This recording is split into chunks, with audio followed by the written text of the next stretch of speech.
Alrighty, good afternoon, everybody. I am Ryan here. The channel will be here in a minute. Also have Dawn in the background here as well. She'll be on just a second. We are live for a severe thunderstorm warning that is in effect here for portions of western Michigan. We have an approaching squall line of storms that stretches roughly from about Grand Haven all the way down back in toward the Chicago area. This is going to move into West Michigan here in a matter of a few minutes. So we have our first severe warnings of the day in effect for much of Ottawa and all of Allegan counties. The only areas not included in Ottawa are the very far northern areas like the Wright, Grand Haven, Unica, those areas not included. But otherwise, if you are along and south of the 96 corridor, you are in this warning polygon here. This is going to be a warning in effect for 60-mile-per-hour winds, and the hail risk with this is minimal. It says less than penny size in nature. So this warning indicates that we're going to see mostly a wind threat here more than anything else this afternoon. There could be some instances of some hail mixed in, but otherwise large hail not really expected here. There is a risk today as well for a brief tornado or two as a possibility, but that is a much lower risk than what we're looking at, the risk for something tornadic in nature, or should I say wind in nature. So the wind is definitely the most prominent risk over the next couple of hours here. Again, if you're just tuning in, we have severe thunderstorm warnings in effect for this portion of West Michigan, Ottawa, and Allegan County as this bow echo does move on shore. If I slide this over, you can kind of see those brighter green colors there moving in toward the Grand Haven, down toward Saugatuck, Holland area over the next couple of minutes. So keep an eye on this. We're still offshore by about probably 5 to 10 miles, but there is an outflow boundary that appears out ahead of these storms that may bring some gusty winds ahead of the main precipitation with this line. So you may see wind before you see the heaviest part of the rain with this. So with that said, we have chasers out and about this afternoon as well. We have Freddie and Evan who are joining us. We have Evan. He is in the Fenville area. There's a good look at Lake Michigan. We also have Freddie, who is down in Coloma. They're in Berrien County. Both of these guys are on the lake shore. They're awaiting the arrival of this line. And as you can kind of go back to our radar here, zooming out, this line is still over Lake Michigan for the most part. It's going to arrive first up here in the Port Sheldon, Grand Haven area. But if you're down here in like Benton Harbor, South Haven, Bridgman, down toward Michigan City in the Indiana area, this line has a little bit to go before it arrives on the West Michigan shoreline here. There's your animation of this. You're going to see it move to the east at roughly 30 to 40 miles per hour. The text on this warning does say moving east at 35 miles per hour. So it's a pretty slow movement today. Not going to see it move and blow by it very, very quickly. But with that storm motion, at least, the slower speeds could lead to some flooding as well out there with the slow storm speeds. Hi, Chandler. I'm getting an echo on your end of things. I don't know how to solve that. Do you have headphones? I have earbuds that I can throw for my phone. That will work. Say hello to Chandler, everybody. Got Chandler joining us, a rare appearance here at Michigan Storm Chasers. Whoa, whoa, whoa.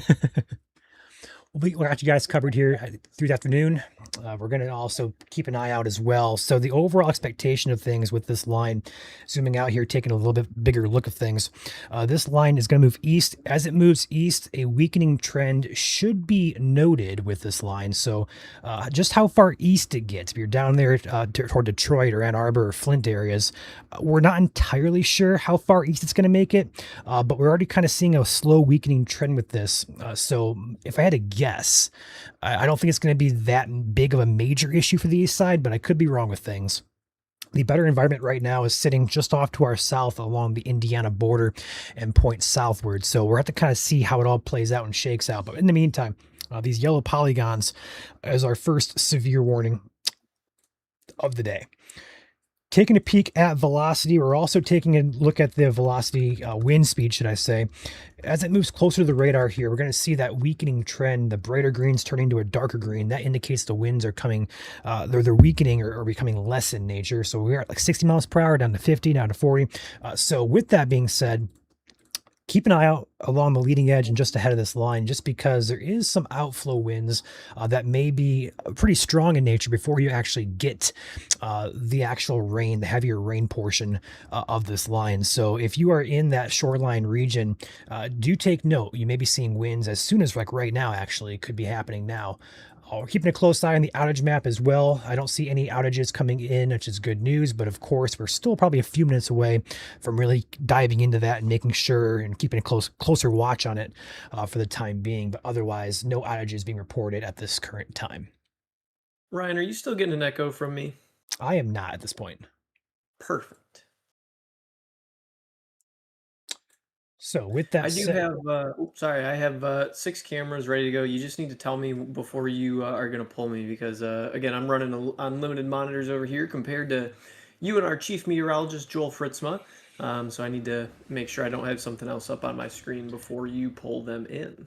yep, if you want to pull up the Holland cameras first, that'll be our first, and also ServPro Grand Haven. I'm sure you probably have those pulled up, but if you want to take Holland, that'll probably be our first bet here.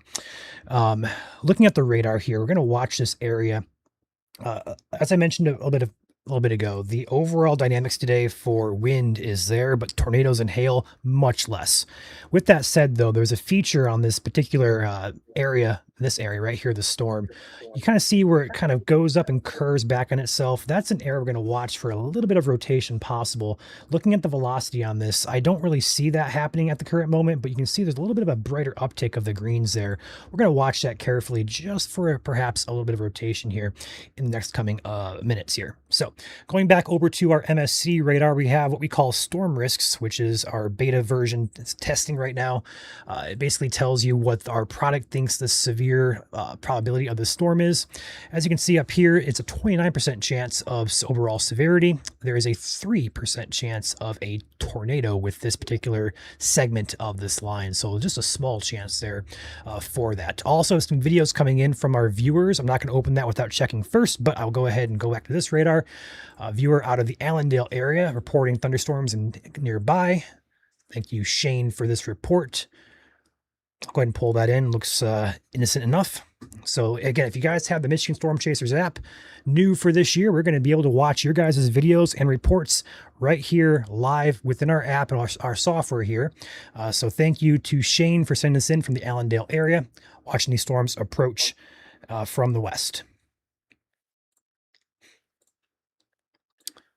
I don't see anything real interesting yet, Ryan, on our Holland cameras. I have both of them up right now. I have our Zeeland camera up, our Hudsonville cameras up, and I really don't see any winds or interesting cloud features on them to report over to you at this time. I do as well have the Douglas camera at the Rosemont Inn pulled up, and nothing interesting there yet either.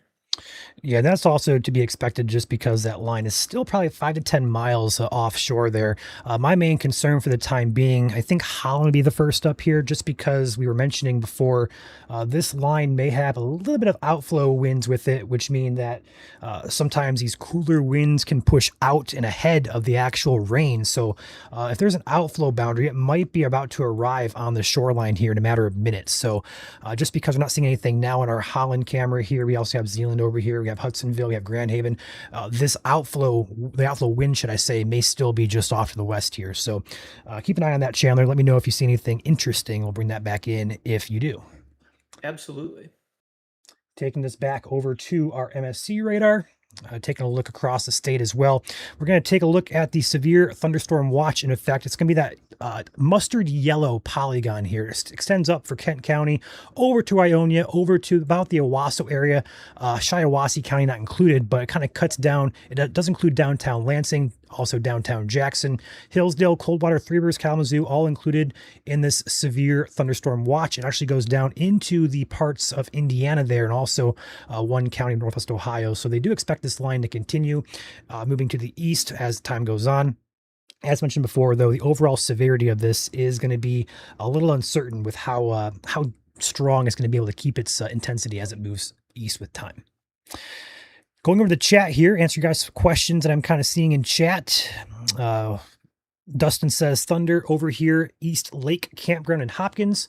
How far off from there? You got about probably man, you got about 25 to 50 miles to your west. If you're hearing thunder that far out, it's actually been reported today.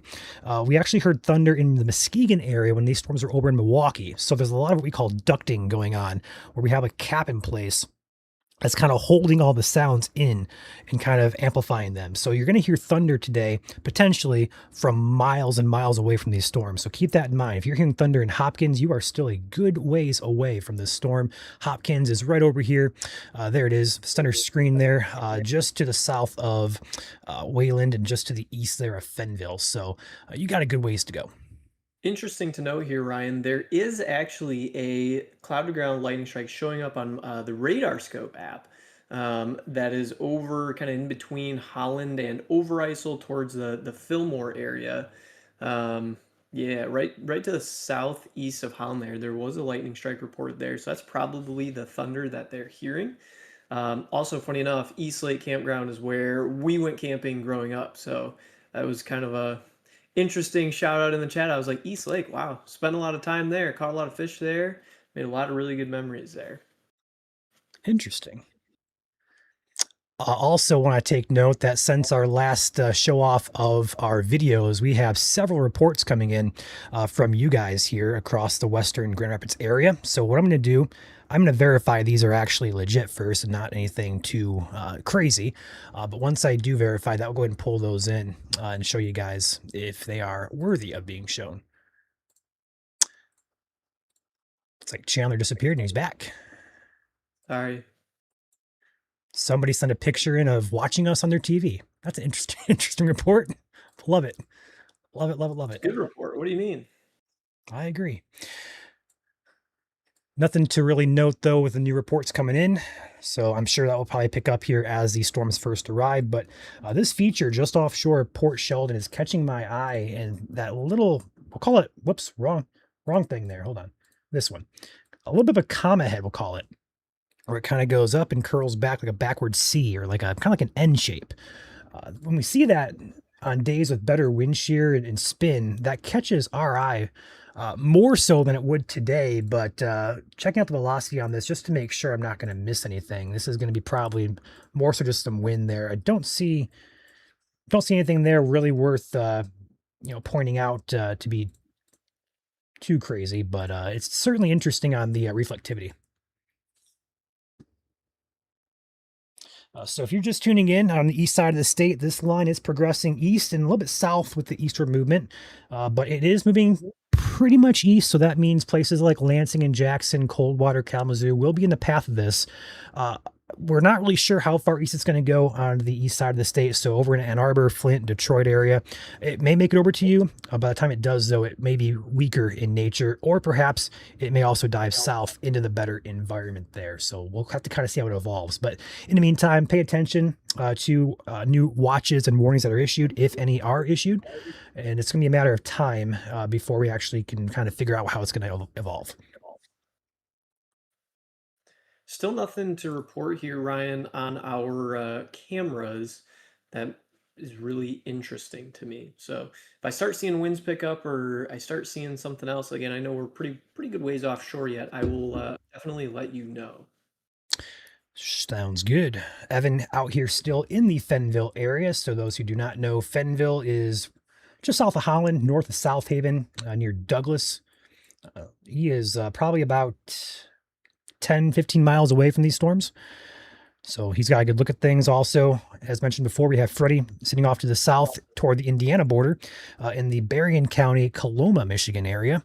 And he's out there. I'm not sure what exact beach he is. I'm sure some of you guys may know, but it's a nice day out there. But also we want to mention if you're on the beach or plan to go to the beach, I would definitely be keeping an eye on the radar here, because we don't want to repeat what happened a few weeks ago when we had a major severe storm roll in and there were thousands upon thousands of people on the beach that were caught off guard, even though there was warnings in place and such. So if you're at the beach, know people at the beach, or plan to go to the beach, plan accordingly, because there is a line of storms approaching that may be strong, if not severe in nature. Zooming back Ryan, out I don't here, know if take you want to talk about the overnight timing of things at all. I'm seeing a lot of messages and a couple comments in here asking about what to expect later on tonight. Before this comes on shore, I figured now might be a good time to, kind of talk about, hey, is this going to be the only line of storms that we're going to have coming through today, or are you expecting more severe weather later in the afternoon? Good question there, Chandler. So the answer to that is we are expecting more showers and storms later on tonight. However, there's a grain of salt we got to take with this because models have been absolutely horrendous with how it's handled this line here. Not one single model really showed this particular line coming through. It was a bit later on, but nothing this organized. So with that said, if I go ahead and zoom out here and I'll show you guys the Futurecast on radar. Also, as a PSA, I have not looked since this morning, so it may have changed, but you can kind of see this model still has the exact same scenario here, where you have this first line coming through here. This is at 7 o'clock, mind you, so we're about 5 hours off. But behind this line, you're going to see more scattered storms pop up across Southwest Michigan here later on, probably overnight tonight after 10 p.m., perhaps after midnight. This is going to be a slow-moving cluster.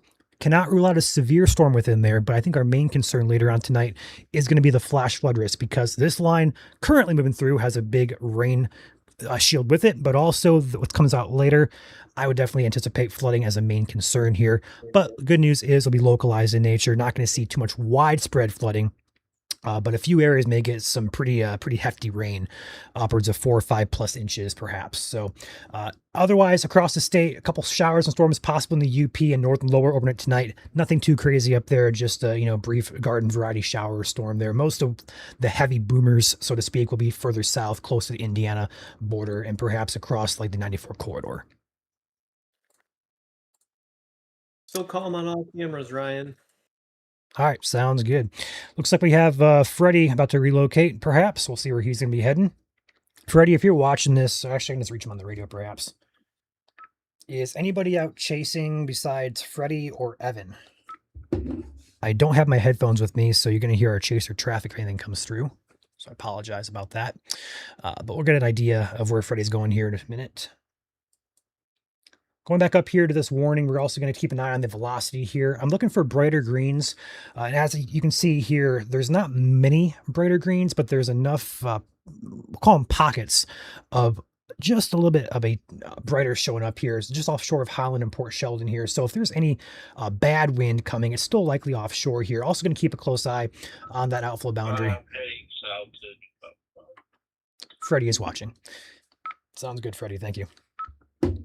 So we'll have to keep an eye on that wind here and also the outflow boundary ahead of it. Outage map, checking that real quick. We are starting the day off around 400 to 500 customers out. In the meantime, I do not see any outages coming in just yet.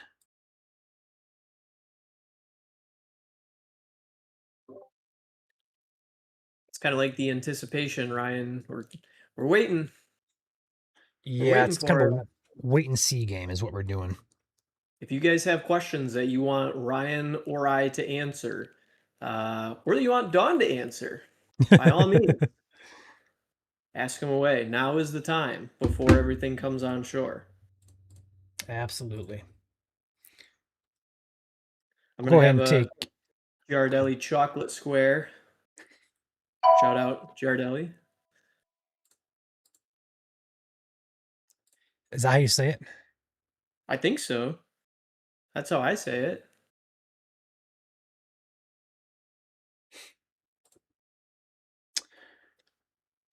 We're getting a new mesoscale discussion issued for almost the exact same areas. I'm not sure why, but I'm going to investigate that, Chandler, if you want to read some comments off. Yeah, I saw a question from Twitch that said, does anyone read Twitch chat? Yes, we do read it. We can see chat from all of our platforms on here.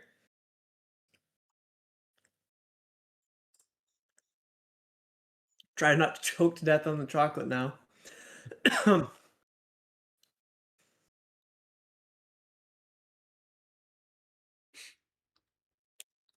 The main concern today is damaging wind. We're not really highly concerned for anything hail-wise. We can potentially get a spin-up tornado with this line, but looking at the velocity, it's going to be very, very hard to get one today, in my opinion. Not a zero chance, but a very low chance.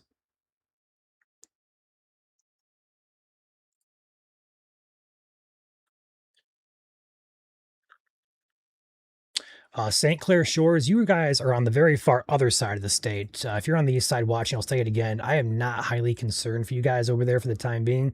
This line should weaken. If it doesn't weaken, we'll be live. So check back in, I'd say another 2 or 3 hours, check in how it's going. If we're not live, great. If we are live, just ask again at that point, because right now our focus is on West Michigan. Overall, though, for you guys on the east side, not too concerned for the time being, at least. A lot of questions in here. Thank you guys for asking them. That was more questions than I thought we were going to have, to be honest with you. Couple of questions that I saw rolling through there. Is tonight a big basement night? Well, I don't really think so. We'll have to see what these winds are going to do when they come on shore. But right now, we are not expecting uh, really a lot of basement time for tornadic winds. We could see some strong to significant straight line winds with this line of storms, but we're not 100% sure how they're going to interact with the air mass over the southwest Michigan area as they come on shore.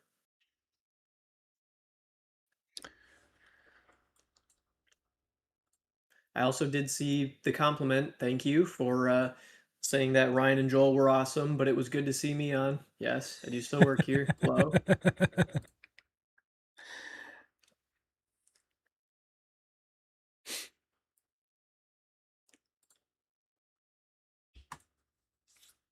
Timing wise, from west to east, kind of coming on the lakeshore, pretty much over all of the counties, Ottawa, Allegan, Van Buren, and Berrien County by 4 p.m., maybe 4:30 on the very southwest tip of the state, and then it's gonna work its way east, and we'll see what it does. Again, we're not really 100% sure how intense it's going to remain as it works its way from west to east, but I don't know, Ryan. What would you say? Probably to the 127 corridor by 6 o'clock or so. Yeah, this line is actually going fairly slow. That's a big note. I'm kind of keeping a close eye on, but I would say that's probably a good guess. In fact, if we want, we can actually time this out if I can figure out how to use the tracking tool. So this is gonna be fun. I don't use Oh this boy. often enough, so we'll see if I can do it the first try. We're gonna do a we're gonna do a free draw. We're gonna go duration 2 hours. Let's go ahead and just attempt. If Ryan gets There. this to work first try, Wow. that's worth a Wow. like and a share in the chat. There we go. We are going to move this at 35 miles per hour. We'll say 40 to be safe, but just maybe shave that off a little bit. It says 127 corridor by about 5:30 or so. So 5 to 6 o'clock would be a good time frame there, moving at 30 to 40 miles per hour if it holds together there. Other places, though, while we're at this, we have Kalamazoo, hour or so, hour and a half, Portage, hour and a half, Battle Creek, hour 45 minutes, Lansing, about 2 hours and 13 minutes. That is all the storm tracker I have for the city-wise, but that's a rough track here on an east-southeast track at 40 miles per hour. I cannot believe I got that in the first try. I really can't either. I was betting the under 100% of the time there. I did see a question, Ryan, while we do have just another quick second here that says, why have the weather models not been as good this spring or this summer? I don't know if you want to kind of start answering that, or Sure. otherwise I'm happy to. Yeah. Um, a Yeah, lot of gotcha. it comes down to how much data is actually going into these models, and the way we get our model data comes from weather balloon soundings all across the country. A lot of offices across the country do two of those a day, an evening and a morning launch, and that raw data gets fed into the models so we can see what's going to happen downstream. However, there's been quite a few offices in the central and central western part of the United States that have only been doing one balloon launch per day. They have had some funding issues, some staffing issues, some overall logistical issues. It kind of depends on location to location what the biggest problem has been, but because of that, the quality of our predictable weather models does go down slightly. Yeah, and also want to add to that too, uh, summertime in general with these ridge-like patterns where we have a kind of like a jet stream going up and over the U.S. and it kind of puts us in an active zone. When we get those patterns, We're in that now. Models typically do struggle, even with good balloon data, they still have a tendency to struggle very, very greatly. So when you kind of combine the two together, you get a recipe for disaster when it comes to modeling. So current time, go back up here to Port Sheldon and Grand Haven. This line is about to move onto shore. So you guys in those areas from Grand Haven down to Port Sheldon along US 31 here, I'd be inside away from windows. Overall, not seeing too much in the way of wind on the radar here, which is at least good news on this front, but I'll have to keep an eye on how this all evolves. Sometimes radar doesn't pull up the huge picture, but we'll see. Also keeping an eye on our back-end operational chat here. Right. Go ahead. Can you pull the comments feed all the way back down? I can't see anything coming through there. Sorry. It's all good. It's your first time, I know.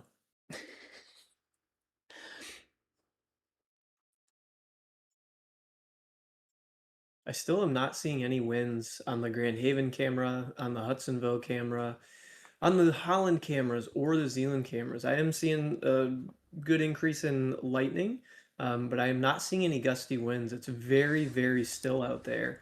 If you want to pull me in here, you can see just how still it is on our Holland camera, compliments of Busker's septic tank excavating camera.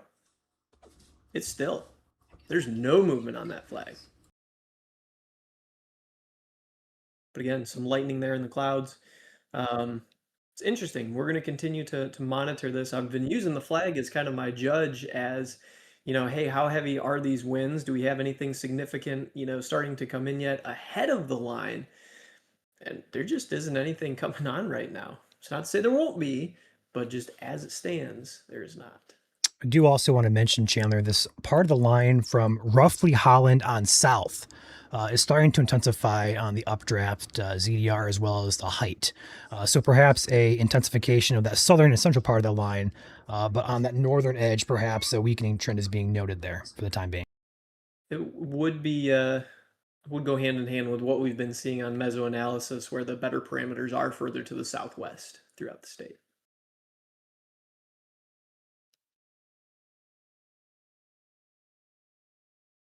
You're welcome to take your radar back anytime. I cannot use this computer screen until, thank you, until it comes off, so.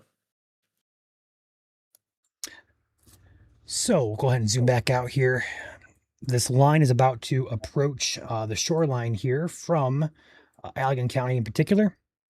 Holland, Douglas, Ganges, or Ganges, I can't remember what it is. South Haven as well, Lake Michigan Beach, Benton Harbor, all about to be impacted here next 20 or so minutes.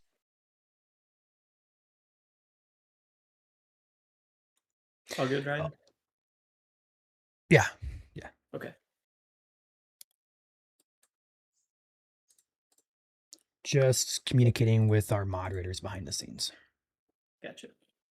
I'm going through reports through the inbox currently. Okay. While you do that, I can flip my screen over here to our radar. You're going to see these little polygons kind of pop in, or little boxes, should I say. You guys are sending us a lot of photos and videos here from the GR area. If anybody has any damage reports today, would highly recommend sending it through the app as well. As you can see, though, we're going to see a arrival of our rain, perhaps some wind here very soon around the Holland area, Douglas area as well. These little lines around these storms are what we call the MSC storm risk. You guys have access to this if you have the pro version of our web version app or the mobile app. You click that, it'll tell you the probability of each hazard. As you can see, this little cell from roughly Holland down to South Haven upticked a little bit. The severe probability is now 49% and wind at 38% as the leading hazard there. So let's keep a close eye on this as it progresses into the Saugatuck, Douglas, and perhaps Fenville areas. Looking at the velocity on that part of the storm, a little bit of an uptick there. You can kind of see the brighter greens are moving in here, more so brighter than what's up here in the Grand Haven, Port Sheldon area. So this is probably going to be the strongest area of that line. That's also going to be where Evan and Freddie are generally at. I know Evan's in the Fenville area currently. Got a shelf cloud moving in off of Evan's stream here, so we have a nice view here. We'll probably come back to him and keep it there for the time being. We'll also have Freddie moving moving in the Benton Harbor area, repositioning for a better part of that line. I like Evan's shot here. We're going to take this back for the time being, kind of watch this roll in here. In the meantime, there's nothing too much on radar that I'm really concerned about in terms of like rotation or anything significant wind wise. We'll keep a close eye on the observation map as well to see what the wind gusts reported are along the lake shore. We have a lot of buoys out there, a lot of weather stations that report back onto this map that is public as well, but we utilize it as well as NWS to kind of get an idea of just how strong these winds are at various points within this line. So looking at the wind gusts right now, I don't see too many reports here. I have 18, 21, 17 miles per hour. So far along the lakeshore areas, nothing major is occurring. But once again, that line is about to move onto shore up in the Ottawa County area.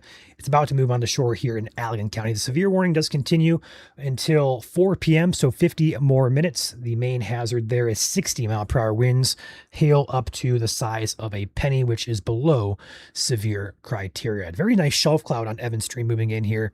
So what a shelf cloud is, it's a very long, elongated, scuddy looking cloud base. All that is cool air getting forced up and also out from a storm. It condenses into a cloud and it takes on a raggedy shape. It's very harmless, but it can sometimes indicate we do have some good wind speeds along the leading edge of this storm. So Evan has a good spot here right along the Fenville area. We'll keep it right here on his camera. Unless, Chandler, you have anything else you want to take into account, but otherwise, we'll leave it right here for the view. No, I like this, Ryan. I agree with everything that you just said. I think it's a really good shot looking over the lake there.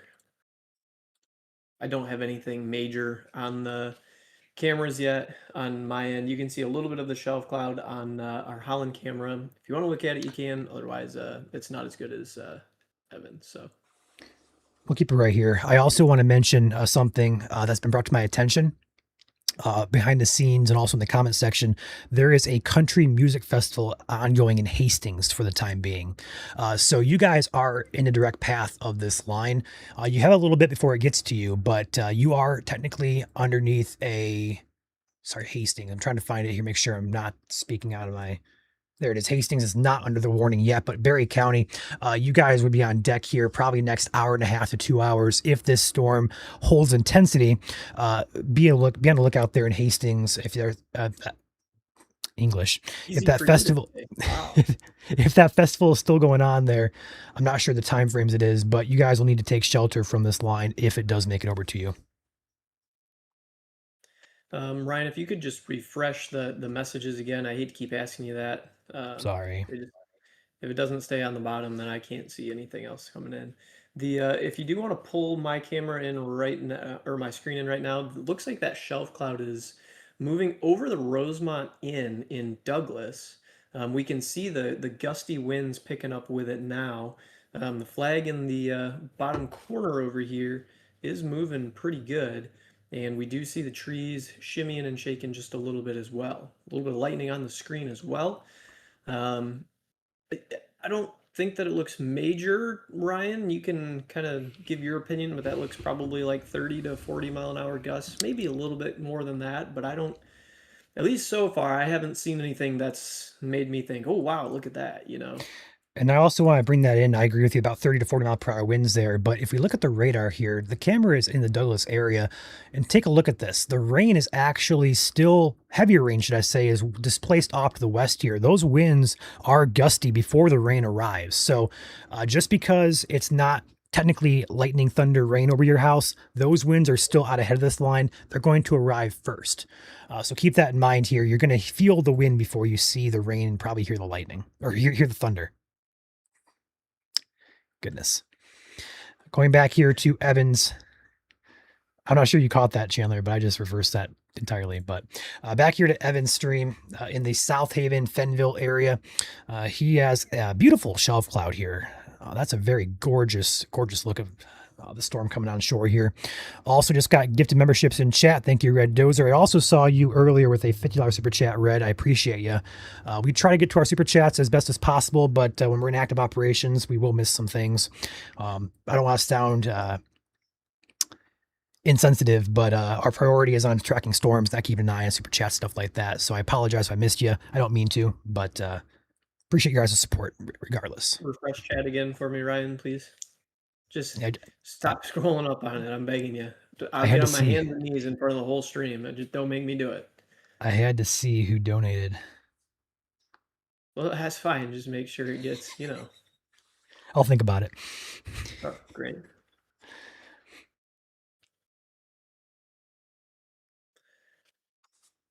It kind of looks like there's a secondary shelf cloud underneath that first initial shelf cloud. Like there's a lowering back in there. It almost looks like. The rain has started on the Douglas Cam at the Rosemont Inn. You're welcome to check it out if you'd like. Trees continue to move with winds about 25 to 35 miles per hour, but the precipitation has started there for now. No precipitation starting in Holland yet that I can see on the cameras or heavy winds there. A couple bigger gusts coming through as the big lightning strike. Wow.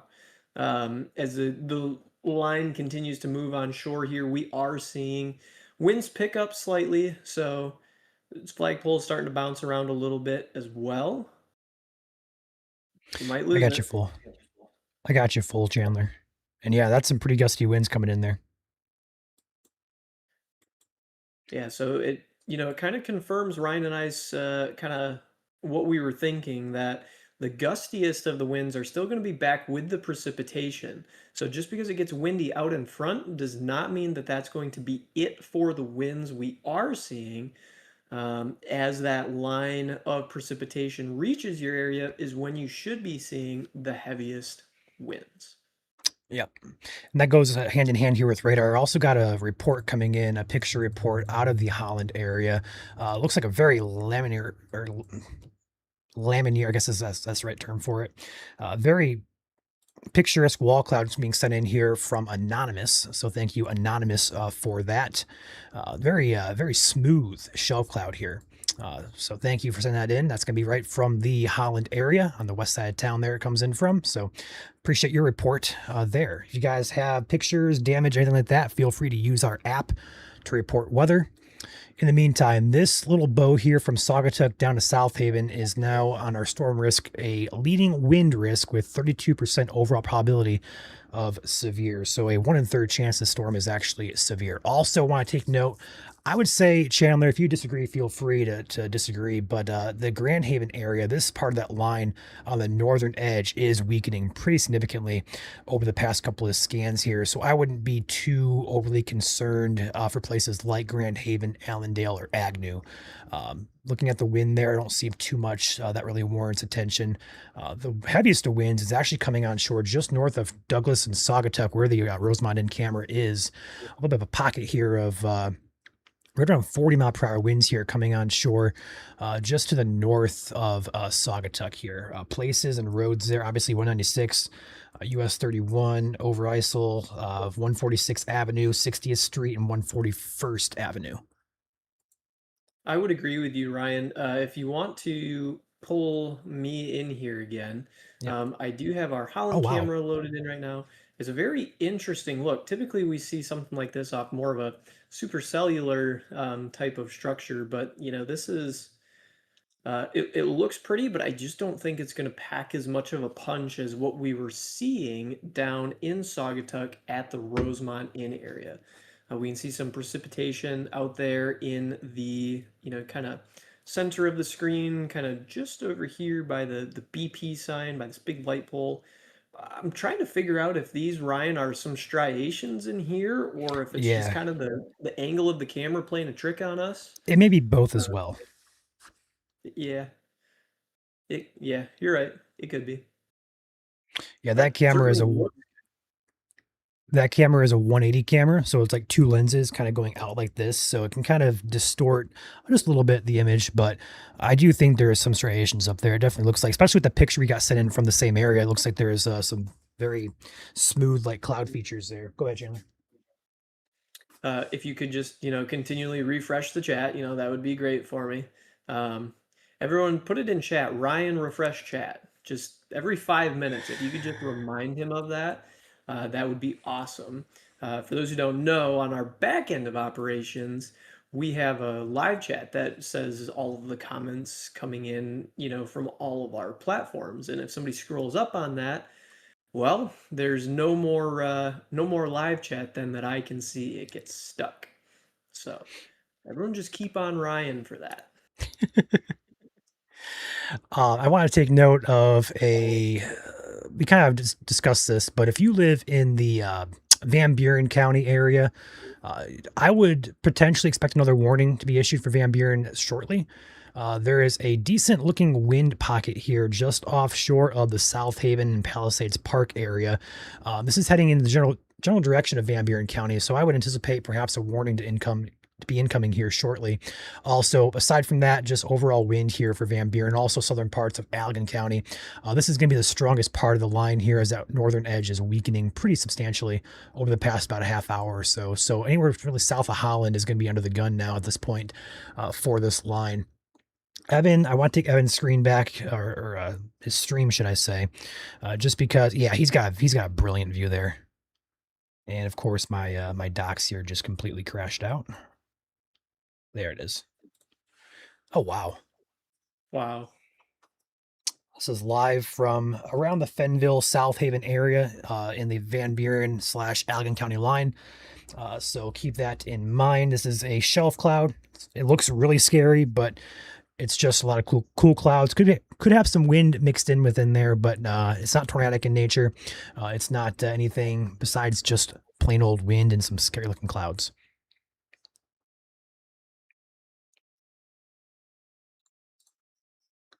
It's almost the sky is almost the same color as the lake in that picture, and that is insane. When it's that Also, just as an update, the NWS in Grand Rapids is considering a warning now for Van Buren. No official word yet, but they're considering it. So for Van Buren County, regardless of no warning or statement or whatever is issued, you probably have some pretty strong winds moving into your area here. It's a good idea to be inside and get some stuff hunkered down. You have trash cans that are loose, some loose light objects.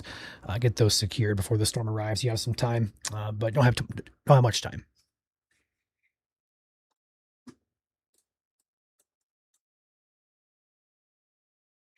What a great view. I Yeah. still can't get over the colors of that. Yeah, it's a very good view here. Evan has a very high quality setup. I really like it. I have to ask him what he's using. Actually, I already know. I already know what he's using, but I very much enjoy this. Wave hi to Evan. He's probably watching and hearing us. The Heartless in chat says, what is the chance for tornadoes? There's Van Buren's warning. The chance for tornadoes is low, not zero, but there is much greater wind risk than anything with these storms today. So overall, can't rule it out completely, but not overly concerned for it. Am I missing anything down in that area, Ryan? In terms of cameras, Yeah, we I've have got Paloma and Allegan up. Am I missing anything here? we do have a Paw camera as well if you want to pull in Paw. Yeah, I got it. Otherwise, yeah, those are the two. You also have the West Side Garden Center. It's close to Paw, so those will provide similar views. Okay. What a beautiful shot there. Yeah, we're going to leave it right here. Actually, I lied. We're going to go back to radar just for a brief minute to talk about the new warning coming in. This yellow polygon for all of Van Buren County. Your hazard with this is going to be, if I can click on it. You can do it. Let me click on it. It loads our alert first, but no worries. I got it over here. It's going to be for 60-mile-per-hour winds and penny-sized hail. So again, not seeing any tag on it for a tornado or nothing large hail-wise. Just simply penny-sized hail and 60-mile-per-hour winds. The text of the warning says it's in effect for all of Van Buren County. At 3:21 p.m., a severe storm is located along a line extending from 5 miles west of South Haven to 10 miles northwest of St. Joseph, moving east at 35 miles per hour. The source of this is radar indicated. Locations impacted include South Haven, Paw, Hartford, Matawan, Lawton, Bangor, Decatur, Van Buren State Park, Lake Michigan Beach, Pine Grove, Covert, Keeler, Lawrence, Gobles, Bloomingdale, Breedsville, Glendale, Grand Junction, Kendall, South Haven area, and that's where it ends. It goes ... So there's more, but the text of the warning cuts off there. So quite a few places in effect there on that particular warning. Checking out the wind velocity on this, you're going to notice this new polygon there. If I slide this over here, you're going to start seeing those brighter greens there. Also got a pocket up here coming out of the Saugatuck Douglas area, moving into East Saugatuck toward Fillmore and Hamilton. Some brighter greens showing up there. Also the brighter greens down here just offshore of South Haven is going to be our main concern there. Back to Evan Stream. Looks like he's moving. Looks like we missed it, but he is now moving off of the shoreline there in the South Haven general area. Looking at the power outage map from consumers as well as the overall statewide view from all the energy companies combined, we have one outage, Chandler, one outage now coming in the Saugatuck area. A new warning incoming now for Berrien as well as Cass County. Berrien and Cass County. The hazard on that is also 60-mile-per-hour winds and penny-sized hail. So now we have 1, 2, 3, 4, 5 counties now in West Michigan underneath severe thunderstorm warnings. The warning on that also is just simply wind up to 60 miles per hour, penny-sized hail. There is no tag on any warning for anything tornadic in nature there. So overall, it's just simply a wind risk for the current time. Also want to take a shout out here. This is an awesome view. Well, first and foremost, Evan has a pretty gusty winds there on shore of South Haven there. Looks like he's at the corner of Blue Star Highway and Atlantic there. So the trees are swaying back and forth. Doesn't really look severe wind to me, but definitely gusty there in nature. We're going to go ahead and throw him up there on the top of your screen there. Keep a close eye on him. I want to take back my screen here. We have a report coming in off the South Haven shoreline from an anonymous viewer here who is on the beach as well. That same shelf cloud that Evan was showing off on stream there is also shown here by one of our viewers. Again, thank you for sending that in from the beach there, sent in by the anonymous about 3 minutes ago. Appreciate your report there as well. So with that said, taking a reset, going back to the other radar, I am Ryan here. Joined below me is Chandler. He is Vice President of Operations. Below Chandler is Dawn, our ASL translator. We are Michigan Storm Chasers here live at 3:26 p.m. Eastern. It is currently August 9th, which is a Sunday. We're tracking a line of severe storms that are entering West Michigan at the current time. Damaging wind up to 60 miles per hour is your main hazard. There is a low chance today for something tornadic, and there's also a low chance today for something large hail wise, which is quarter size or 1 inch in diameter or larger there. So this is going to be probably a little bit longer of a stream today. It shouldn't be too short lived. We hope it is, but we don't anticipate that being the case today. We should have probably a few hours of coverage ahead of us. So joined alongside all three of us on the right side of your screen, and top left we have Freddie Bryant. He is one of our storm chasers currently out in the Berrien County area. We also have Evan. He is also in the we'll say Van Buren County area, which is around South Haven or so. Outside of that, I don't believe we have any other chasers out and about. If you want to check that in the chat channel, that'd be great to keep an eye on our other chasers. Perhaps I'm missing somebody. But these guys got you covered here. Okay, sounds good.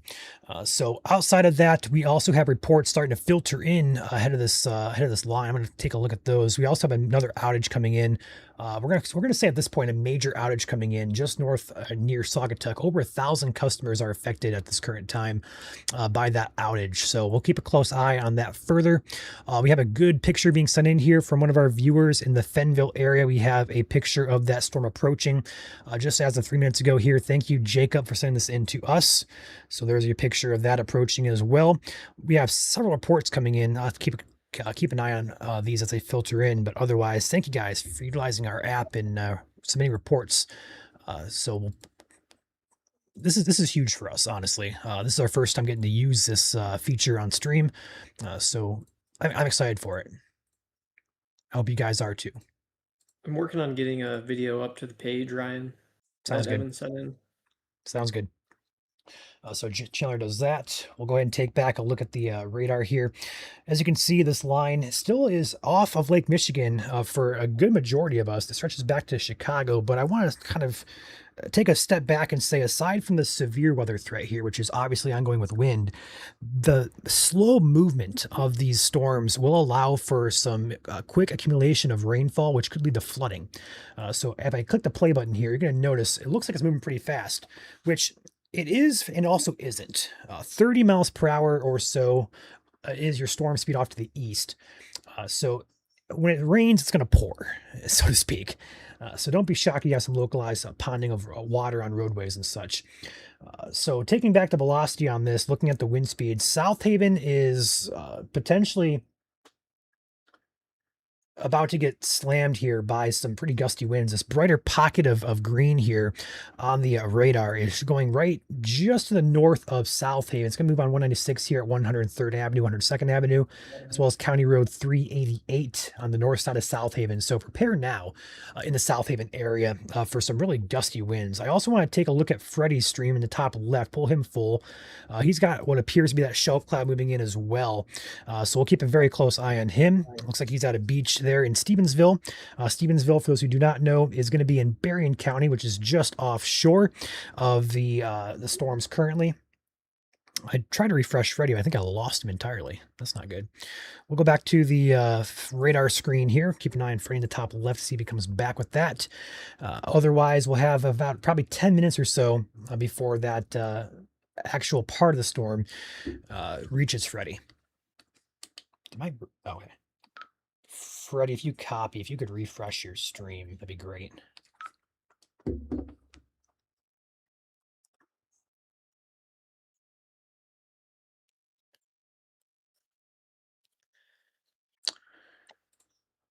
Outage map I'm continues.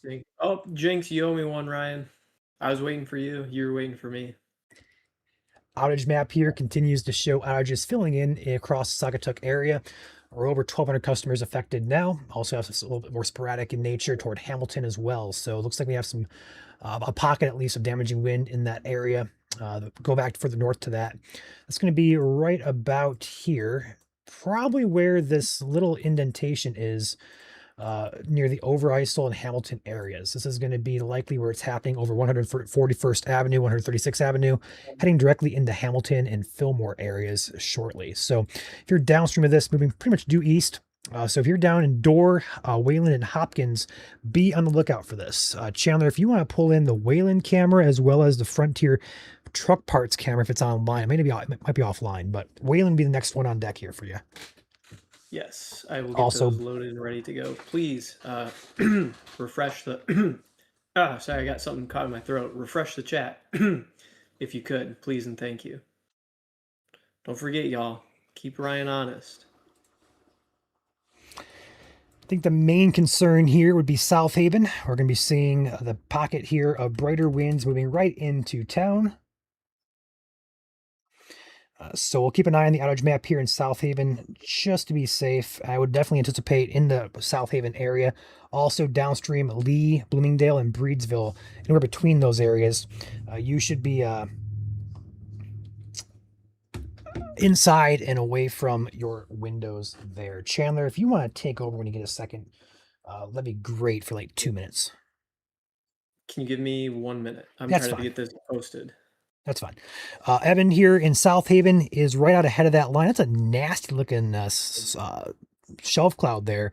Also a lot of turbulence and a lot of what we call whale's mouth underneath that shelf cloud there. A lot of turbulence, probably pretty gusty underneath that shelf cloud there. So again, it's scary looking, but it's not going to be anything tornadic like that or anything like that to be concerned about. It's just strictly wind at this point.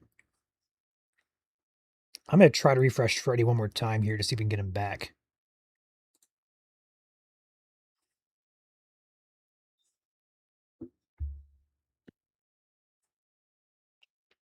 Do I need to have radar pulled up or no? If you want to, yeah. I'm gonna try and down some food here fast. Okay. Let me pull my radar in.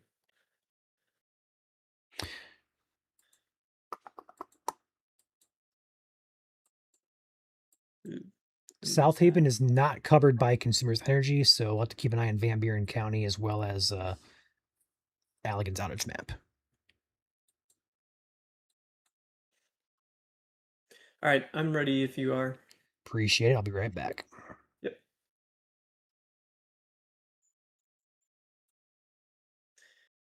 All right, y'all are stuck with my radar now. Um, as we can see here, we've been kind of monitoring things throughout the better part of the last half hour or so, kind of from Ottawa County on down through the lake. The bulk of it is coming onshore into the Allegan County area now. It's going to be rolling across the M40 corridor here within the next 20 to 30 minutes, if I had to guess or so. We are seeing some larger DBZ spikes here, so there could be some heavier rain or small hail in there. If we take a look at our velocity signatures, again, southern Ottawa County, northern Allegan County, we're not seeing a ton of heavier winds there right now.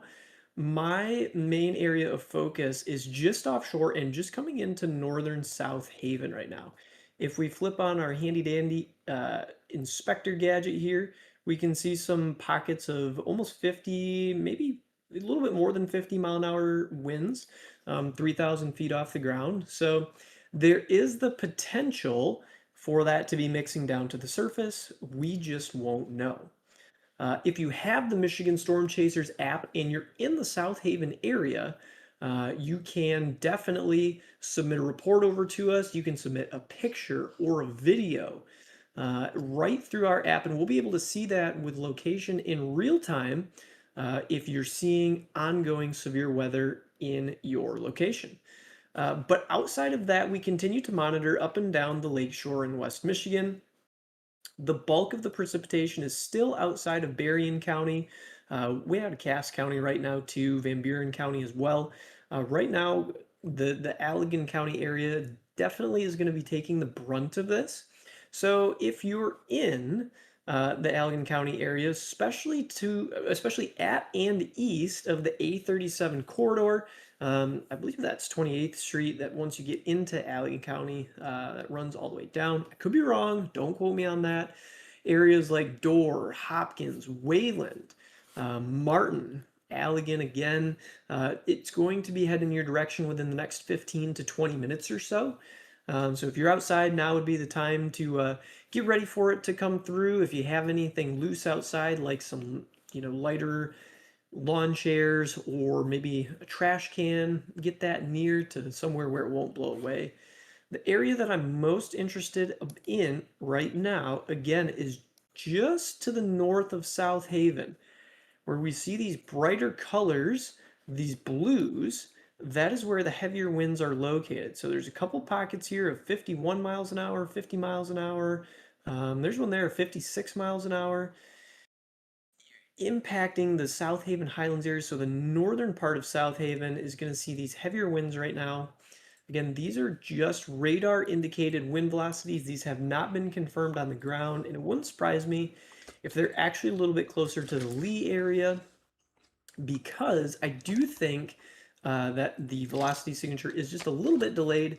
So Allegan, you're going to be up next in the next 15 to 20 minutes for these heavier winds.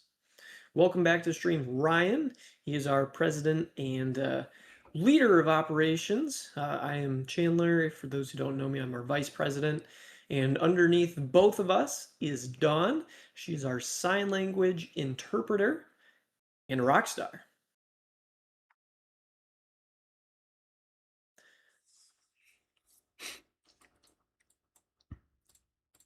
Besides Allegan County, we haven't seen too much in the terms of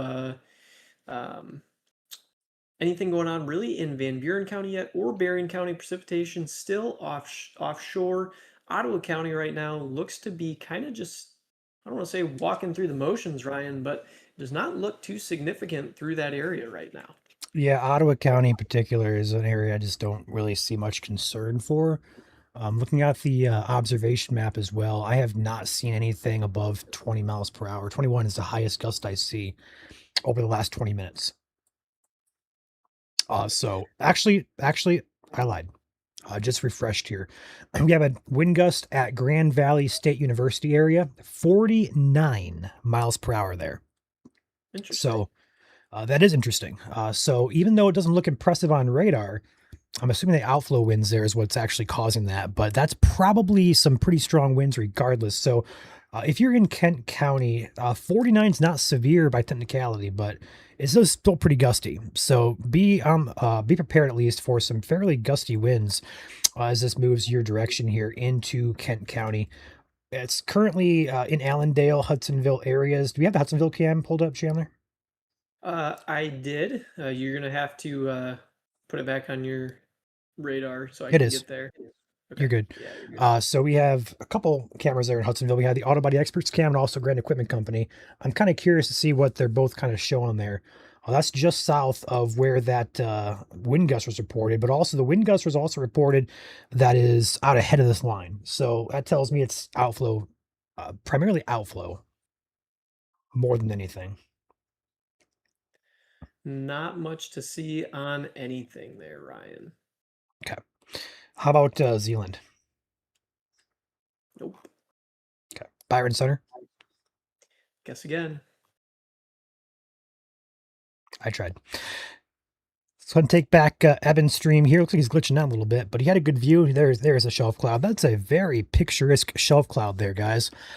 So that's a mean looking store, I'll tell you that.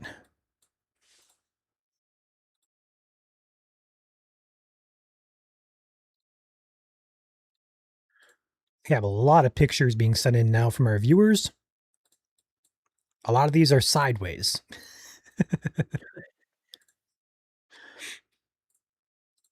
That's okay. In the tutorial, you'll talk about how to take right way pictures, right?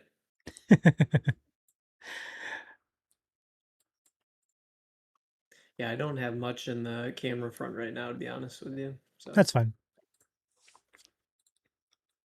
no mucho.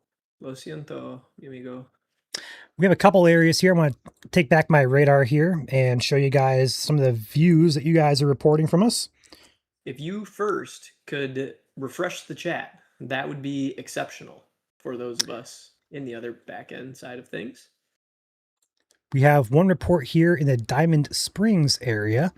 This is a very laminar shelf cloud that is rolling through here. This is going to be sent in by Anonymous. So that's thank you for that. This is again near the Hamilton area. Also, we have another report coming in near the Burnups area. Just came in from the reports there. Also have a video sent in from the overall Fillmore area of that shelf club moving through the area there too. So you guys are really utilizing the app. I love to see this. Love to see it. Love to see it. Love to see it. There's Freddie. Looks like Freddie's back with us. He's in Bridgman, which is near the shoreline in Berrien County. He is still a good ways away from the storm arriving there, but you can see the shelf clouds over him. So that tells me once again that the outflow winds are well ahead of the actual precipitation on the radar. Well, we have Chandler in chat saying, please keep refreshing the chat. Wow, Chandler, hey, that's crazy. Crazy work. You know, it just needed to be said one more time, to be honest with you. You know what? You're absolutely right. When you have 15 tabs open, actually 1, 2, 3, 4, 5, 6, 7, 8, 9, 10, 11, 12, 13, 14, 15 tabs. 15 tabs open, it's kind of hard to keep track of everything. All you gotta do is just keep the chat refreshed, you know, one less thing to worry about. We got Freddie out there, so that's beautiful. Underneath of a shelf cloud, it looks turbulent. We call it whale's mouth. That's going to be where the gustiest of winds would typically be, but looking at the trees there, Chandler, I don't see much in the way of anything gusty there. On the right side of the screen, the trees are moving a little bit better, it looks like, but otherwise not seeing too much there that really stands out to me. I don't see much here either. Except his fingers. Outage map continues to roll in. We have roughly 1,500 customers out now in the Saugatuck area.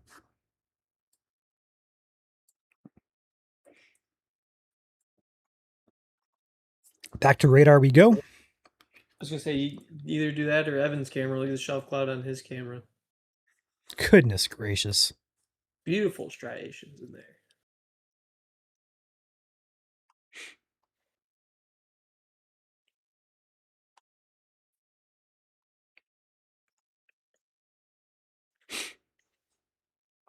I hope when I grow up I can see shelf clouds like that.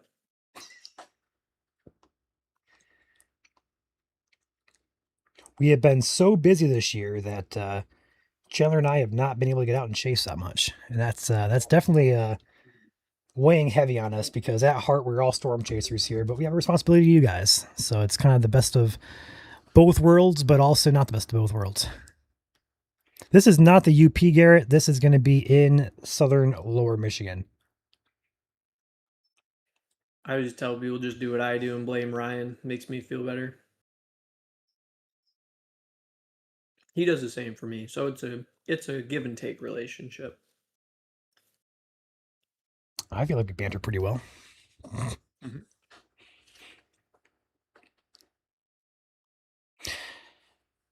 If you guys need a free radar app, you can go download our free mobile app. It's called Michigan Storm Chasers on both Google Play for Android as well as the Apple Store for iOS devices. Again, it is free to use, free to download.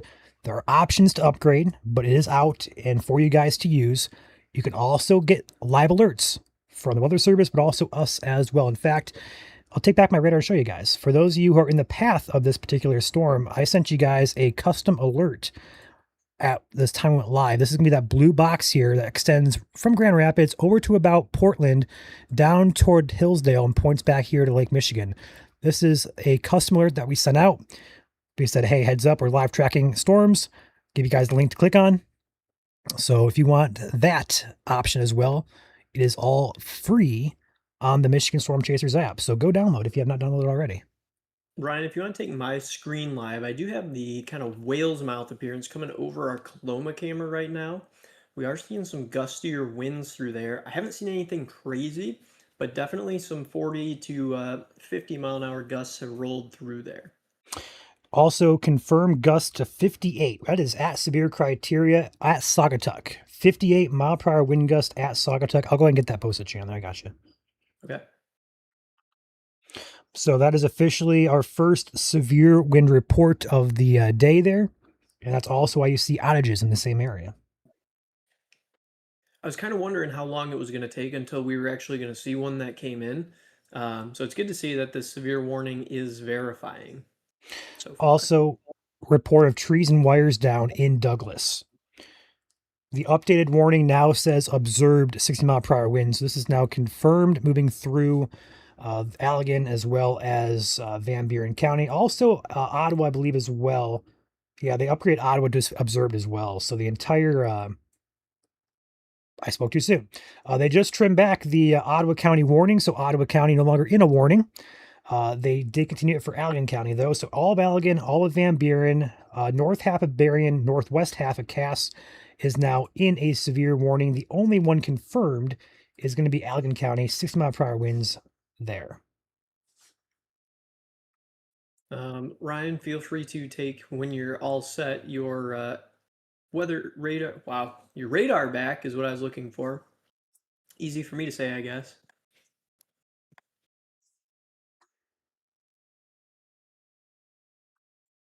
I'm working on a view from our Berrien Center area. You don't need to bring it in or anything, but I will have it here in a little bit.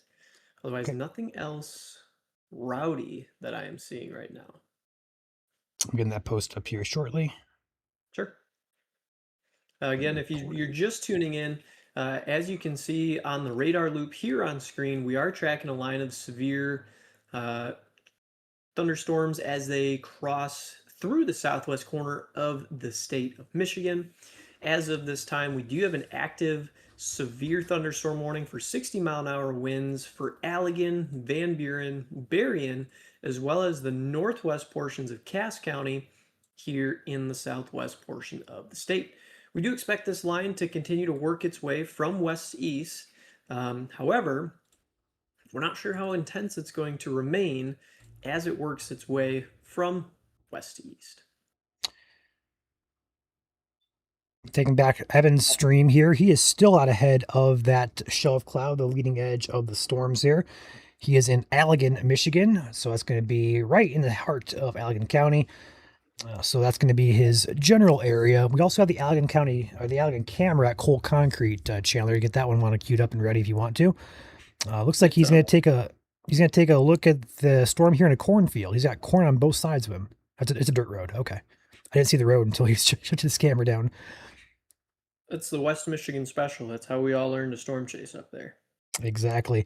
That's a lot of things. That's a good point, though. A lot of people don't realize when you're storm chasing in the summertime here in the Midwest, corn is definitely the biggest obstacle out there. Sometimes it can be 7 foot tall. It's just not ideal to get a view. But Besides the trees. yeah, for the most part in Michigan, if you live in the south 2 tiers of counties, it's a bit better. But anywhere north of that, good luck. Nothing is more fun than chasing a QLCS notch through the Allegan County Forest. Speak from experience. Copy.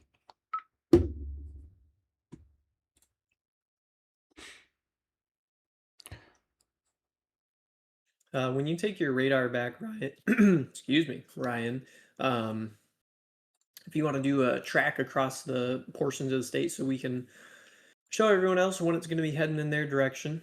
Yep. There we go. We get a track on this.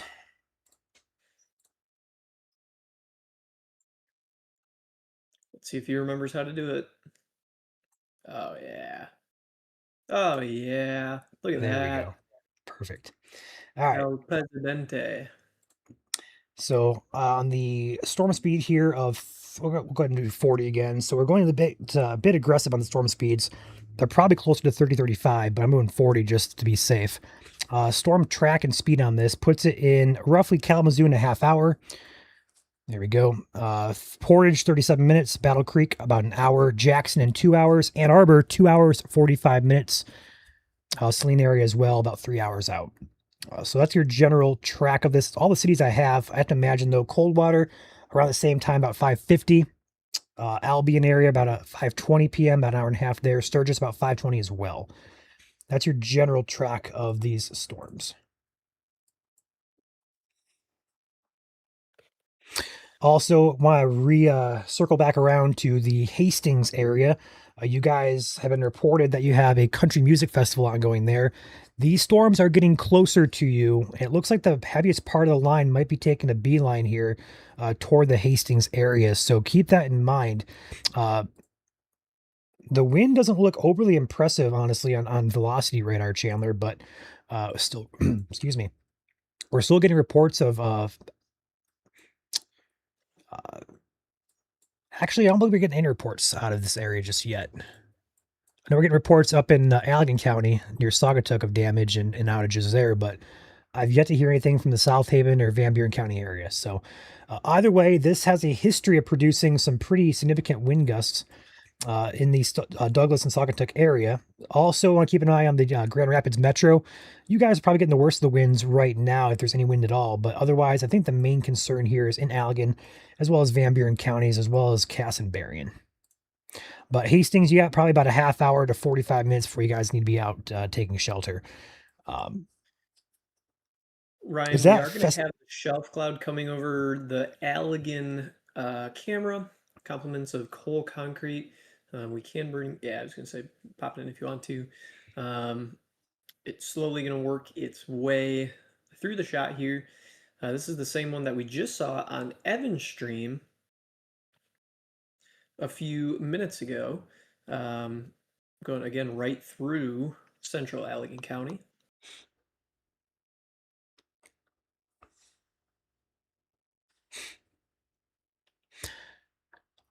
We'll come back to that here in about a minute or two. Unless you want to keep it here. No, yeah, do your thing. You're good. It's moving pretty fast, so doesn't matter. Yeah, it is kind of boogieing a little bit. So overall, 2 reports here, kind of resetting our things. The line I'm noticing here is losing intensity on that northern edge, but it continues on that southern edge. So perhaps, hopefully, fingers crossed on the northern hair for Berry County coming up, and also Eaton. We'll see a little bit of a weakening trend here, but at the time being, this line is about to cross the 131 corridor here in about 10 minutes. Allegan's approaching you guys, Hopkins as well, Wayland, Watson, Otsego, all on deck here. Gusty winds up to 60 miles per hour is the main hazard. I don't see rotation with this, Don't see anything hail related as well. So it should just primarily be a wind risk here for you guys in Allegan County, as well as Cass, Van Buren, and Berrien counties as well. Chandler, if you want to take the Berrien Springs West cam, courtesy of Sent to Serve, that might be a good view of that as that shelf cloud rolls through Berrien County. We have Austin joining us, top center of your screen. Go ahead, Chandler. I was gonna say the Allegan one is good for the moment still. You can pull it back in if you want, but we will need to switch it back to the Berrien Springs one here. So That's fine. Yeah, it's a very picturesque shelf cloud for sure.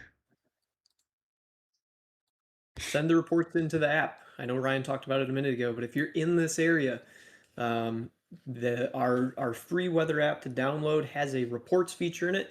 You can take a picture, you can take a video, you can take both of them. Truthfully, send them in. We'll be able to see them in real time. Pop in where they are.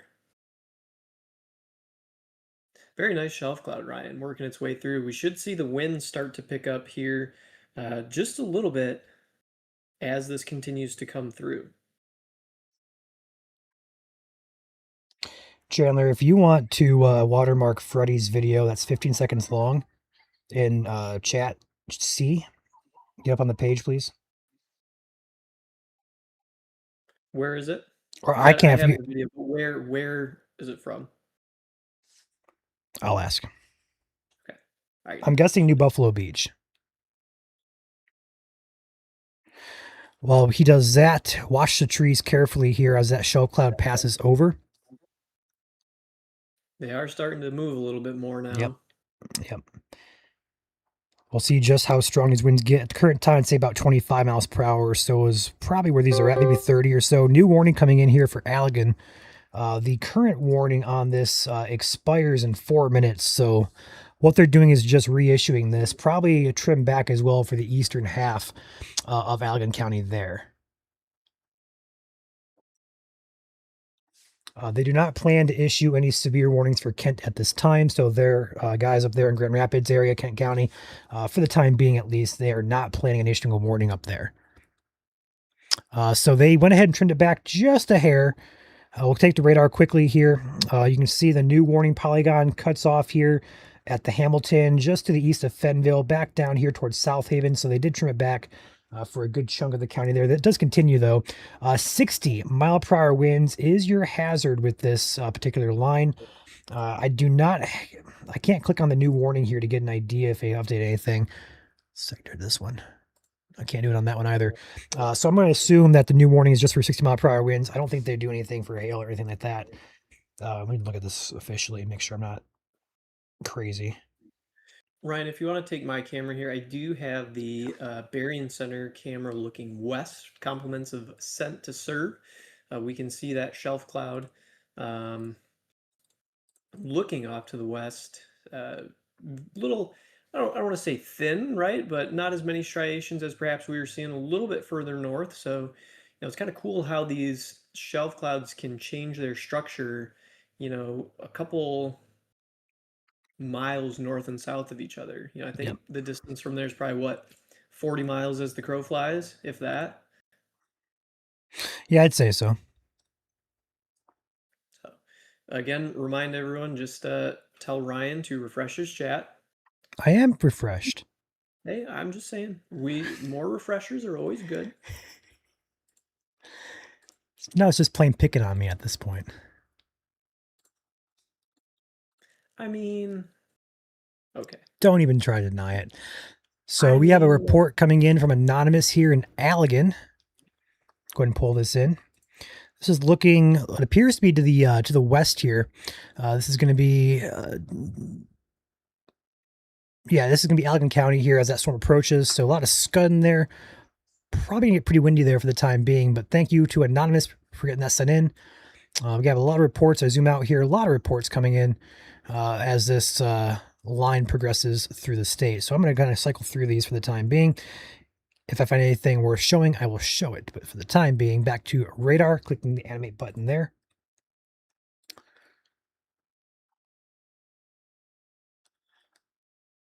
Ryan, I'm going to be here in the back end just for a second. I got to listen to Freddy's video just to make sure there's no audio or anything in it that I need to mute before it goes Sounds on the good. page. I gotcha. So we also report coming in here from the door area. Go ahead and take back my radar by the app here. This is from Jonathan in the door area reporting here. It's a nice shelf cloud moving through. You can see on the ground look at things, and you can kind of see the exact same structure you've been seeing on Freddy's stream, as well as the weather cameras here. But here's an on the ground look from one of you guys, our viewers. Thank you, Jonathan, for sending that in. This was sent in about 4 minutes ago at 3:53 or so. So thank you for that report. Taking a look at velocity on this storm, I want to take a better look here at the Wayland. When you get back to this Chandler Wayland camera, please, if you can get it up and pulled in for me to kind of toggle back and forth, that'd be great. But I want to look at the velocity on this as well, just because this is a little bit healthier looking area here, moving through Hilliard's, Monterey Center, Hopkins, and Diamond Springs area. The brighter greens here indicate that we could have some stronger winds here within this line. So moving toward the 131 corridor, toward Wayland, Martin, Shelbyville, Bradley, Hilliard's, Dorr, and Hopkins area, as well as Otsego. Camera's up for you, Ryan. Sure. And there is your leading edge moving into Wayland. This camera courtesy of Auto Body Experts. Thank you for them to sponsor this camera. Also, I do want to take Austin's cam in the top center of your screen very briefly. What appears to be Mamatis clouds, I have to imagine, it looks like Mamatis to me. He's going to be in the Charlotte, Michigan area. So thank you for Austin hopping on here, giving us a good look at the clouds there. I thought that was pretty cool. Caught my eye. In the meantime, though, we're going to toggle back and forth. I'm going to go back to the Wayland cam, just kind of watch that roll in for a brief couple of minutes here. While that happens, I'm going to look at the reports coming in on this app here. So again, if you have the MSC app, please utilize it for video and photo reports, anything damage related as well. You can report also power outages. And obviously I wouldn't say this, but there's also stuff in there, I think, for volcanoes, tsunamis, and avalanches. We have everything packed into that app, so please utilize it. Odds are it's probably in there if you're trying to report it. If it's not, you can get something close. We'll understand. I would say two distinct areas of these storms to watch here. I'm going to pause this radar, get up to current speed here. I'd say area number 1 for the time being, from South Haven to Covert down to Sodus and Benton Harbor. That looks like a pretty healthy line, but also this one by Hopkins is also getting its act together as it moves in toward the Wayland area. I want to keep a very close eye here, Chandler. This little notch feature. Yep, I was just looking at that when you were talking back and forth. That notch feature, sometimes you'll see happen with these lines. You'll see a little bit of an indentation coming out. That allows air to kind of flow back in here, and that can create some little bit of spin in these little notches here. So on velocity, I don't see evident rotation, but there is a little bit of an increase there of velocity here to keep a very close eye on. I don't think it's too concerning for the time being, but when you see those notches, it definitely catches your eye to keep a very close eye on things here for the time being. We have a severe warning incoming here for Barry County. So with that being said, for those of you at the Country Music Festival in the Hastings area, now is your time and your heads up to start trying to think of your shelter plans here as this line approaches. Again, severe incoming for Barry County. It looks like it's also going to include portions of Kent County as well, the southern edge of that. So be mindful of that in Barry and southern Kent. This is going to be for this bow echo here. There it is. There's Barry and Kent as it comes in. 60-mile-per-hour winds, penny-size hail. There is your heads up for Barry County. And again, if you're in the Hastings area, you know that somebody who's attending the festival there in Hastings, be sure to let them know what's incoming here. You'll see the polygon. There it is on the screen. They clipped the southern part of Kent, and they did most of Barry. They did leave out the very far southern edge of Barry by Assyria and Hickory Corners. Otherwise, almost the entirety here of Barry included. So with that said, there's no tag on this for anything tornadic or not, but we're going to watch that area here by Hopkins that does have a little bit of a notch trying to kind of develop there. So with that said, our MSC storm risk on this particular cell has a overall chance for tornadoes at 2%. So quite a low overall concern for the time being, but we'll see if anything does come of this. Ryan, if you want to pull Waylon back in, you're welcome to. It is set and ready to roll there. You're live. Um, yeah, I'm checking out yeah. the reports behind the scenes here. Go ahead, Chandler. I was gonna say just some more striations that we were seeing through there. If I flip through and go to our SenseServe LLC West camera, you can kind of see the turbulence underneath the shelf cloud. It's kind of tough to see with the chaser overlays there, so I apologize for that. However, you can see it just a little bit. Yeah, exactly. Right in through here, we can see that turbulence through there from the shelf cloud working its way through Berrien County. Um, I don't know, Ryan, if it's really, going, I don't want to say faster, right? But if it's weakening, strengthening. I mean, typically when it strengthens, you see a little bit more robust shelf cloud look, and I'm not really seeing that here. Yeah, I'm seeing a lot of turbulence, a lot of outflow structure on this. As a chaser, you get to identify that pretty quickly early on in your career. You can kind of tell if storms are taking on inflow or strengthening, or they're outflow and they're kind of weakening. This storm, at least to Chandler and I's eye, definitely looks like it's on the weakening trend for the time being. But obviously, that doesn't mean it's not going to be severe or strong. But keep in mind that this does not appear visually, structurally speaking, to be as significant as other areas of this line. Also, I want to take a note here. This shelf cloud that's on these storms, there's probably a few of them, but for the time being, it's one long shelf cloud that we're seeing on these storms that probably extends for over 40 miles in length, if not more than that. So very picturesque shelf here. Chandler, what does a Portage Cam show? What does the West Side Garden Center show? Why don't we take a look at the Wayland camera a moment? That shelf cloud's coming right over it right now. Um, so we can see, we should start to see the trees start to move as this moves over it. I will get those other cameras pulled in as soon as we're done taking a look at this one. But really a nice picturesque striation working its way through with a little bit of it looks like this is rotating a little bit, but this is just more the movement of the storm itself. Just because the storm is rotating slightly does not mean that there's a inherent tornado risk. A lot of times, right, the atmosphere is very fluid, so when there's a lot of winds and a lot of buoyancy going on in and around these storms, they can move around, right? But that doesn't mean that there's an inherent tornado risk with it. Yeah, I also want to keep a mention here, Chandler, on the Wayland camera here. You're looking right at that area of interest. I'm going to take back my radar very quickly. I'll come back to this though. There's a little bit of a pocket here, a brighter green showing up, and that is heading basically right for the camera here. And that's going to pass right over. So we'll see how strong these winds are as it passes over the camera. Keep it right there on your camera there, Chandler. I'm very curious to see what comes of this. For the time being, kind of resetting things here, we are tracking a few lines of more concerning areas here. Currently moving into Wayland, Martin, Otsego along the 131 corridor here. That's our first area of concern. Berry County's on deck for that. So Schultz, Hastings, Dowling, Nashville, Freeport, Caledonia areas, all within the warning. Also, our secondary, we'll call it Bow Echo, heading into Bangor, Hartford, Paw Paw, Keeler, and Decatur areas. And then also a third area moving into Berrien County very slowly here. I would say Berrien County in particular may have a little bit more enhanced flash flood risk just because of the way these storms are kind of back building on each other. So I would be very alert for some flash flooding here in Berrien and perhaps Cass, maybe even southern Van Buren County as well. New warning coming in for Van Buren County until 5 p.m. Probably an extension of the current warning as these storms are moving pretty slow.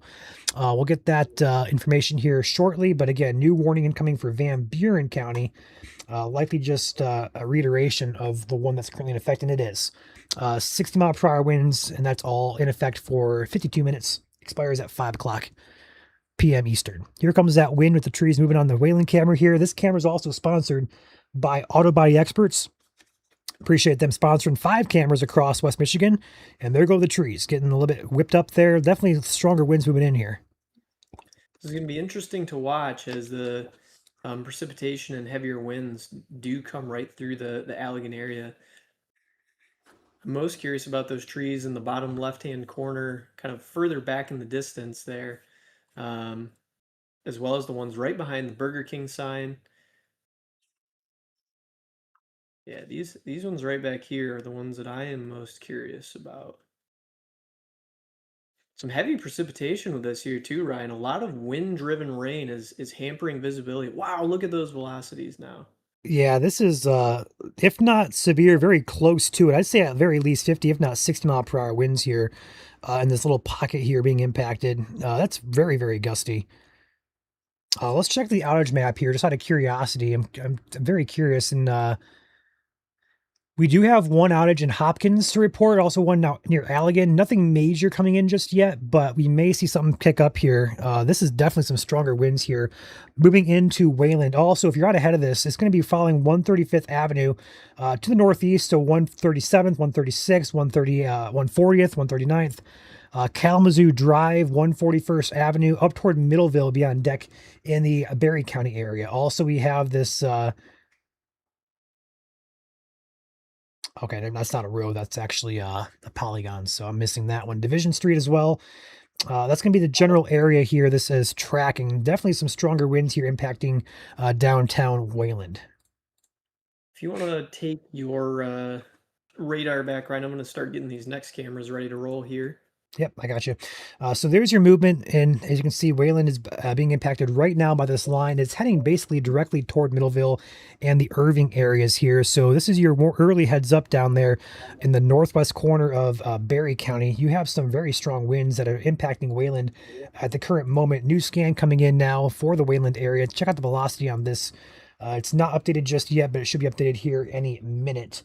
So we'll keep that right here. And you can kind of see the brighter greens going right over the Wayland area. There's your new scan. Looks like they kind of broadened out just a bit, but you can kind of see the brighter greens still showing up here as they move through the area, heading right into southern Kent County as well. So even if you're up here, Caledonia, Charter Township, Caledonia proper, Corinth, perhaps as far north as the Lowell Charter Township area, also Freeport, you guys will be in the path of this over the next 20 or so minutes. Taking out a zoomed out look here.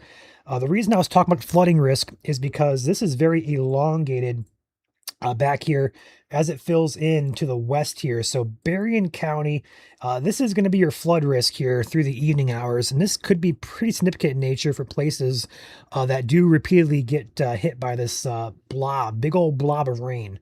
As Joel calls it, a bob. So this is going to be very... probably a high impact flooding event for somebody in this area, whether it's North Indiana or South Michigan. Somebody's getting a lot of rain.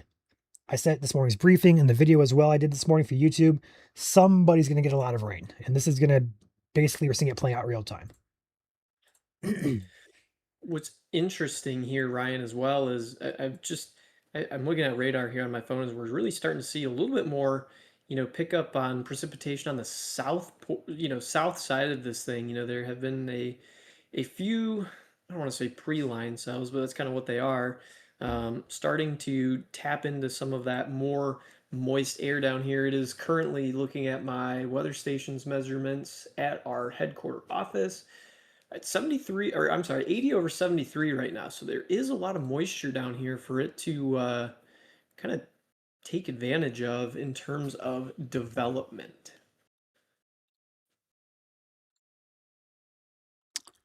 I'm checking out the reports here out ahead of this. There's several coming in out of this area. We have one sent in here from Anonymous in Shelbyville. Very short video, but a cool video nonetheless of that shelf cloud as it moves in. Take that quickly. Again, thank you to Anonymous. I apologize. We have our chaser feeds over the wrong button. Chaser feeds overlapping the screen there. I'll take those off for the time being, but we have a nice video here of 3 seconds or so that kind of shows the overview of that shelf cloud as it moves through. So thank you to Anonymous in the Shelbyville area for sending that in to us. We have a lot of picture reports coming in here from this general area. Interestingly enough, Ryan, we do have a very good view of the shelf cloud on our You're good.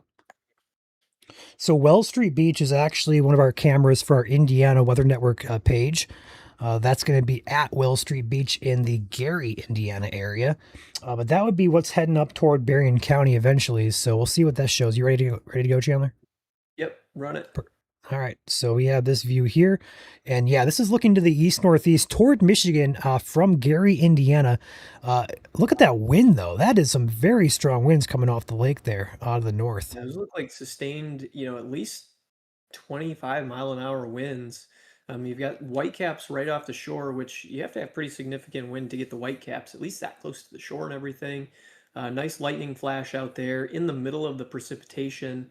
Um, but even you can see the clouds just right behind the flag here are moving quite quickly onto the shoreline. So, yeah, the this is all going to be working its way towards either northern Indiana or southern lower Michigan, Berrien, Cass, potentially even St. Joe counties as well. Kind of a little bit more of an ominous look to that, Ryan. I mean, the shelf cloud was definitely ominous but picturesque, whereas this just looks ominous. Yeah, I agree. I agree with you. Also, getting reports on the behind the scenes that the music festival in Hastings has been evacuated. That's a really good call there by the officials there. They had this line moving through. Gusty winds are occurring, as we saw on the Whaling camera a few minutes ago, and those are heading in the general direction of Middleville, Freeport, and Hastings. So, good call there by the officials there in Hastings. So, glad to see cooperation there and the right call being made. Kind of resetting, we had a viewer spike here at the last couple of warnings issued. So if you're just tuning in, we are live on all 5 platforms currently. YouTube is the best platform to watch on. We have more moderators. We have a good interaction as well as chats and stuff like that. Facebook is the second best. We have a lot of moderators there as well. This can't post links for you guys. So if you need information, it's easier to get that from YouTube than it is on Facebook. Outside of that, we have X, TikTok, as well as Twitch TV. Feel free to watch on your platform of choice. We'll soon be able to watch us in our own mobile app, coming very soon. Not yet, but soon. Outside of that, I am Ryan here, President of Operations here at MSC. Below me is Chandler. Below Chandler is Dawn. Also have our chasers in top left, Freddie, Evan, and Austin. We are live here, current time 4:16 p.m. We are tracking a couple different complex cells across West Michigan currently through the afternoon here. We've seen a weakening trend denoted by a lot of these cells, but overall, wind is your primary concern, followed by a brief tornado, low chance for that, followed by a large hailstone, very low chance for that currently. If you guys have the MSC app, you have options to report to us in the app, and you can kind of see that already on my screen currently. All these little polygons, icons popping in there. These are all you guys' reports. So if you have the app, that's the best way to get a hold of us and show off what you are seeing currently. Nothing real interesting to note here on our cameras yet, Ryan. If you want to take a quick look at our Westside Garden Center sponsored camera in Kalamazoo, I do have it up, pulled and ready to go. We can see the precipitation out a little bit further in the distance, or the more intense winds and precipitation, I should say, a little bit further out in the distance there. Yeah, so I was actually kind of looking at that a little bit more in detail about 5 minutes ago. And I was kind of thinking there was an outflow boundary there out ahead of it because we had some pop-up cells that were kind of moving through the Kalamazoo area for the time being. But looks like the leading edge of that is still kind of displaced off to the west there. So I was kind of curious. That's why I told you to get the West Side Center camera pulled up there. I do have to say, Ryan, it is about that time again. If you could just go ahead and refresh the chat, that would be phenomenal. Thank you, sir. No sound. It's coming through on our end.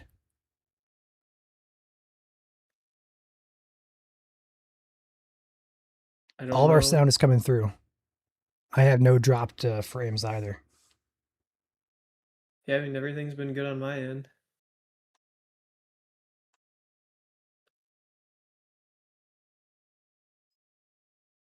Watching on YouTube not giving you sound. Who has sound? I have sound. So it's like a mix. What's going on here then?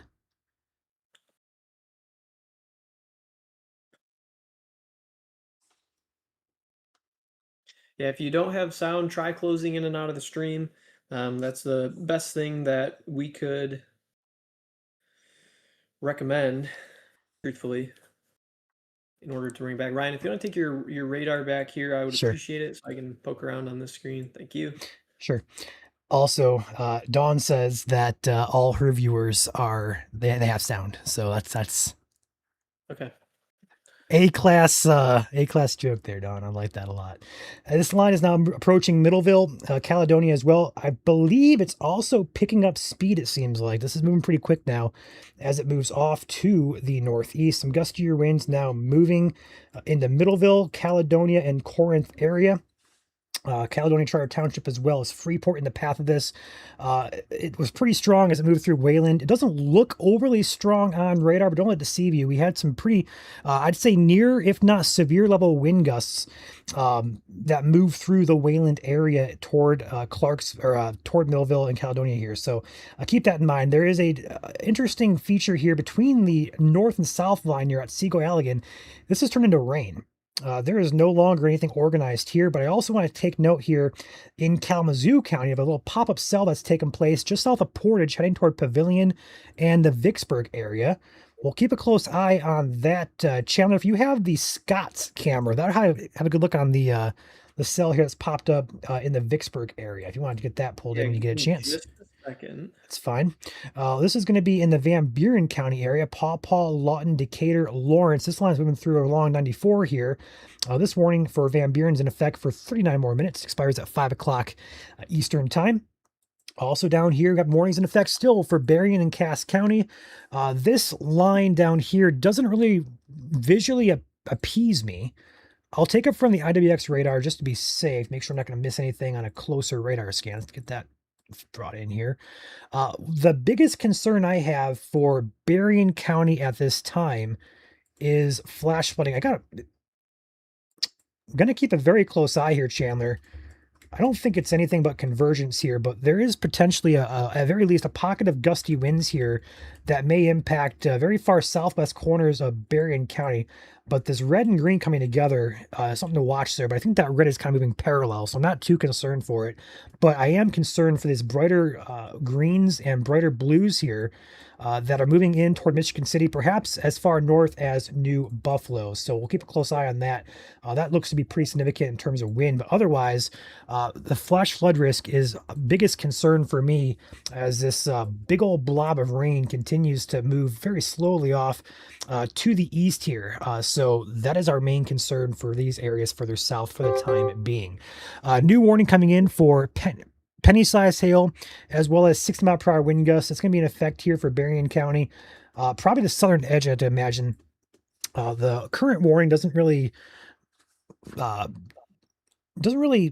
have much in the way of any organized line, but the one in the south part of the county does. So I'm going to guess they reissued this just for the southern part of Berrien, if I had to predict that. We'll see if it comes in here closely. And yes, they did. This is going to be mostly for Indiana, but they did include places like New Buffalo, Three Oaks. I'm going to butcher this. Galleon, but I don't think it's Galleon. It's Galen, perhaps. Buchanan, and then also for our friends further south, LaPorte, Rolling Prairie, Michigan City, and the Olive area. So with that said, this warning for southern Berrien County is going to be in effect for 60-mile-per-hour winds and penny-sized hail. Does not currently include Niles or Bertrand areas. We may see one issued a little bit later on this afternoon as those storms approach and get closer. Aside from that, this is, if we had any more spin or shear, Chandler, I'd be really concerned for this. This is a nasty looking hook there. We call a bookend vortex-like feature. But if I turn on the velocity on this, I guarantee you, or at least going to guess, there's not much going on there. There's not much at all going on there.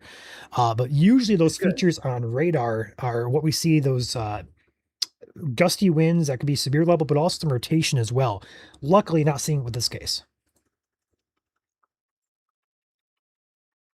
No, I agree with you, Ryan. I don't have anything much to report on the camera front here either. We can take another look on the West Side Garden Center in Kalamazoo sponsored camera again if you'd like, but that's really about it. Um,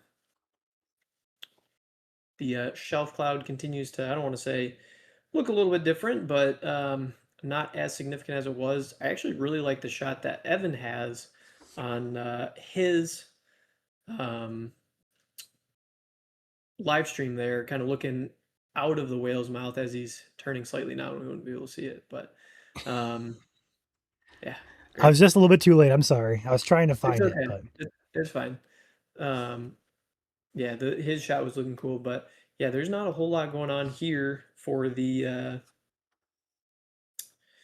on the time camera being, front. gotcha. Taking a zoomed out look at things here, animating the radar. I would say this line is kind of broken off into a few areas. I would expect this line up here in Barry and Kent to be a little bit on a weakening trend as it progresses toward the Lowell area. Chandler, a good camera to pull up as well would be Lowell for this line. That faces south, courtesy of Rogers Neighborhood Realty. That'd be a good camera to pull in here soon. Otherwise, aside from this, going to the northeast, there's a pretty big gap here for Otsego, Watson, as well as Allegan. And the secondary line is down here moving into Kalamazoo County here shortly. Damaging winds your primary concern here again. Not seeing anything tornadic or anything, large hail wise, at least at current time.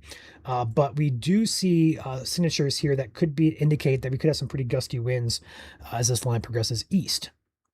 I'm going to keep a very close eye down here on the Michigan City, Indiana area. Also have actually got a considerable warning now for the Gary, Indiana area. Chandler, I know we don't cover Indiana on this stream, but the Gary camera may have some pretty intense conditions to monitor here next couple of minutes, as that is a very hefty pocket of likely 70+ mph winds about to move in from Hammond, Indiana. Back up here to the Berrien County area. I want to keep a very close eye a few areas here. Main concern continues to be offshore of Michigan City. New Buffalo, Three Oaks, and Galen would be on deck for this. I think the majority of this wind is going to move just to the south or perhaps clip the very far southern tip of Michigan here in Berrien County, but that is some pretty intense wind here moving off of Lake Michigan and onto shore shortly here from Michigan City up toward New Buffalo down toward Chesterton, Indiana. If you live in Kalamazoo County, you have a couple areas to be concerned about. The main one is off to your west, entering the Paw Paw area. Also going to be entering Kalamazoo County very shortly, but wind is your primary concern. Also want to take note in Portage, just south of Portage, we do have a little pop-up cell that's happened and taken place here in Schoolcraft, Vicksburg Pavilion, and Portage. That could be containing some pretty hefty rain, some lightning and thunder there, but nothing too bad that I see currently on the wind front there. Outages, not seeing too many across Allegan or Ottawa County. Total of 2,000 customers affected on Consumers Energy. Overall total in the state, 2,254. So nothing too major, widespread coming in on the outage map. The only thing I see is going to be that Saugatuck Douglas area that got hit pretty hard when those storms first arrived. From there, it's been pretty scattered in nature across Allegan County. I don't see anything in the Wayland area either, Chandler, for those winds that came through there. So that's good news. The closest outage I have to Wayland is going to be Hopkins. Yeah, no, that is great news. I do have our Great Lakes Pondscape sponsored camera in Paw Paw pulled up here, Ryan, so we can still see that shelf cloud heading through that area is still relatively healthy looking. You know, there's a nice striation right through the top, a little scuddy down on the bottom of it, but that is going to continue working its way from west to east, having those heavier winds through them. I'm trying to look at the flags down in the very bottom corner here. It almost looks like they are starting to blow away from it. I thought just looking at the way it was blown a minute ago, it was almost blown into it, but that would have been quite the turnaround very, very quickly if that was true.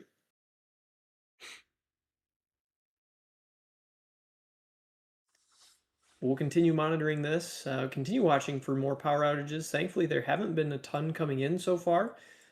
My concern, Ryan, I think probably is with you as well. What is the southern end going to look like over the next 1 to 2 hours? Is it going to hit our border counties, or is it going to skirt south into the Indiana state? I'm going to answer that question. I'm going to defer for another 60 seconds while I pull up Mesoanalysis to get a look at where surface instability and capping's at. And the answer is it's actually a very good question. So right now, the better environment, I'm going to draw this on your screen real time for you as best as possible. Unscientifically, if I had to draw the best area being shown currently, it looks like this. So if that doesn't shift north as time goes on, I think the better areas here are going to be across Berrien, Cass, St. Joseph, maybe Branch as well. But this line may start to kind of dive south here toward the Fort Wayne area because that overall is where the better instability is. There's currently around about 1,000 joules of instability, which is about baseline for severe criteria. We go south of Fort Wayne, just south of Fort Wayne, there's actually a pocket of 4,000 joules of CAPE down there. That's pretty significant. So if the meteorological knowledge comes into play here, these complexes like to dive into better storm fuel. This theoretically could dive south eventually, which could lead a lot of Michigan into just some really heavy rain at that point. But we'll see. You want to pull me back in here, Ryan? You got it. The shelf cloud is about to exit frame here within the next 3 to 5 minutes or so on our Great Lakes Pondscape sponsored Pawpaw camera. We should start to see some heavier winds with this. Our indicator here, I know it's going to be a little tough to see, is this red flag down here and the tree over here in the background. I have to see how much of those bounce around as this pocket of heavier wind and precipitation moves through. I am taking a look at our reports here. We have a lot of good reports that I'm seeing come in. I'm just kind of conglomerating them into a little bit of a pocket here so I can look at them all at the same time.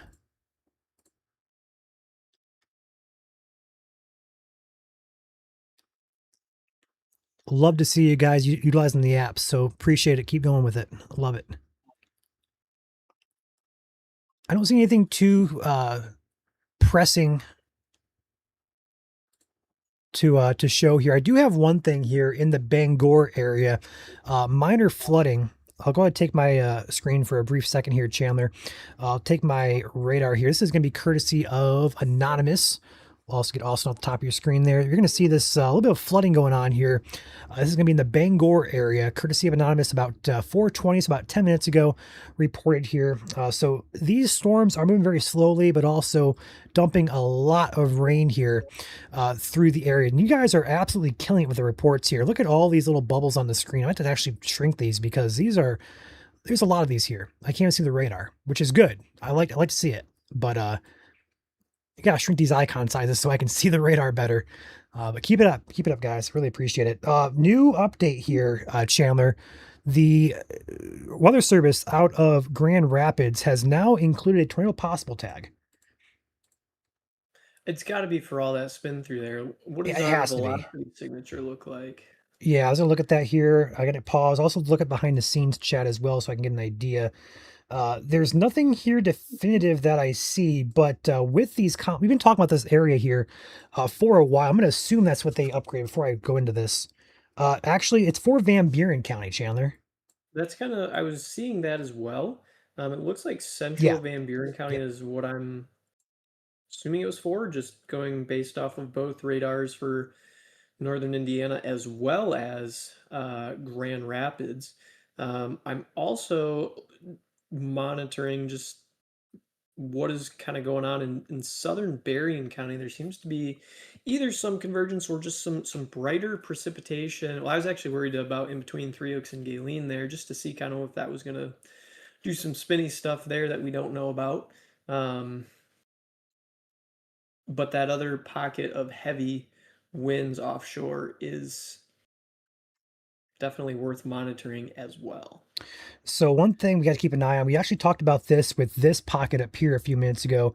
You kind of see how it kind of curves back on itself like a bookend vortex, like a little backwards hook C shape. This storm down here in Van Buren is also trying to do it as well. You can kind of see a very distinct structure. You have a bow also kind of hooks back on itself. And that's where you're getting that little bit of velocity here that looks like some reds and greens are trying to come together. But the good news at the time being, of course, they're not very bright or strong in nature. They're also not they're not too close together just yet. Something to watch here as this continues to the east. But it is trying. What does a pawpaw cam look like, Chandler? That's right at the pawpaw cam. Give me just a second here, Sure Ryan. thing. Also, while he does that, there we go. So Not a lot Cal, going on the pop-up camera. You can pull it in whenever you're ready, but okay, it's not tough to see anything. So we'll take it very briefly here. New warning coming in for Kalamazoo County for a tornado possible. Main hazard though is 60-mile-per-hour winds. Though a lot of rain. That's what's going on in the pawpaw cam. There's not much going on visually speaking. You can't see it because there's so much rain. So we'll take back the radar here. New warning coming in for Kalamazoo County. It is for the entire county. The main hazard, like I said, 60-mile-per-hour winds, followed by the tag on this for a possible tornado. And that's going to be only because their area back here in Van Buren County, heading into Kalamazoo County shortly, does contain a little bit of rotation. Chandler, if you want to take over for like maybe a minute, I'm going to look into our back end chat to see what's going on. okay, give me a sec to get radar up.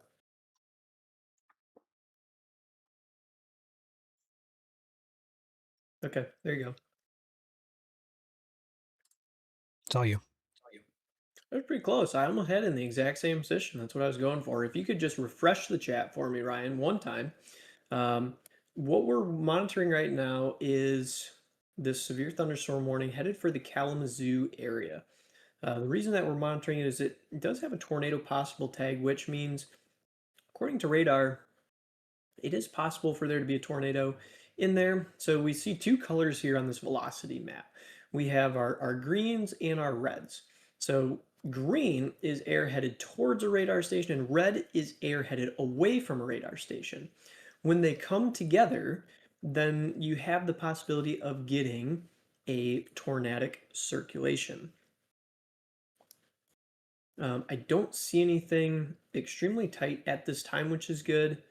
They just trimmed part of that warning as well for Berry County there. Ryan, if you can pop, okay, never mind. Give me just a second here.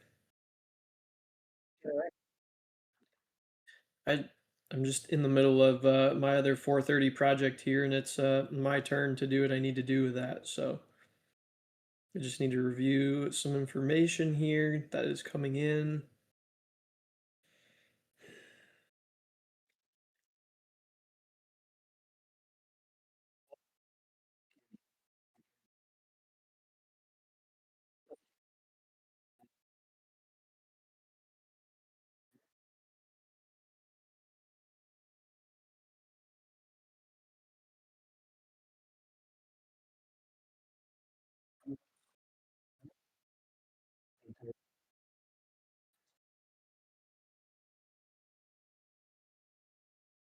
I am back. Ryan. I'm back. I'm good to go.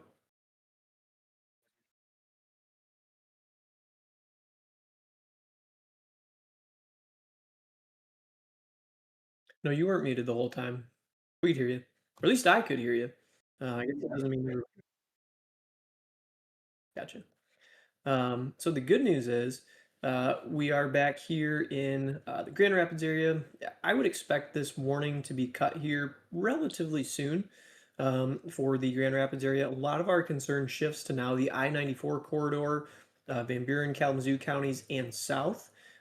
We should continue to see some heavy rain for both Van Buren, Kalamazoo County, as well as eventually Cass and St. Joe County. And from there, we'll have to see what's going to happen. We've had a few of these smaller cells pick up in front of the main line here as the main line continues to dive south. If we take a look at our velocity signatures here, I'm going to switch back to our Indiana radar where we can see some of those brighter colors again just over the state line, looking at a patch of almost 50-mile-an-hour winds there, but the significant winds are just coming on the lakeshore in Chesterton, where at almost 6,000 feet, we're seeing some 70-mile-an-hour wind gusts through there. So The question is, are those going to continue to dive to the southeast, or are they going to continue to work along the US 12 corridor from west to east? Based on current trends, it does look like they are diving slightly to the southeast, so it should go through LaPorte, maybe hitting the very south side of South Bend, heading toward Goshen. Um, but that should keep most of the severe winds out of the state of Michigan. So the part that we are interested in then is going to be this area here in Berrien County. If we take a look at it on reflectivity, you can see it's on the US 12 corridor headed towards Buchanan, Niles, and Bertrand right now. Let me turn my draw off here. Stop drawing. Oh boy, hang on. Sorry, it's my first day. There we go. So that's going to continue to work its way to the east, probably southeast, if I had to guess, as the evening continues.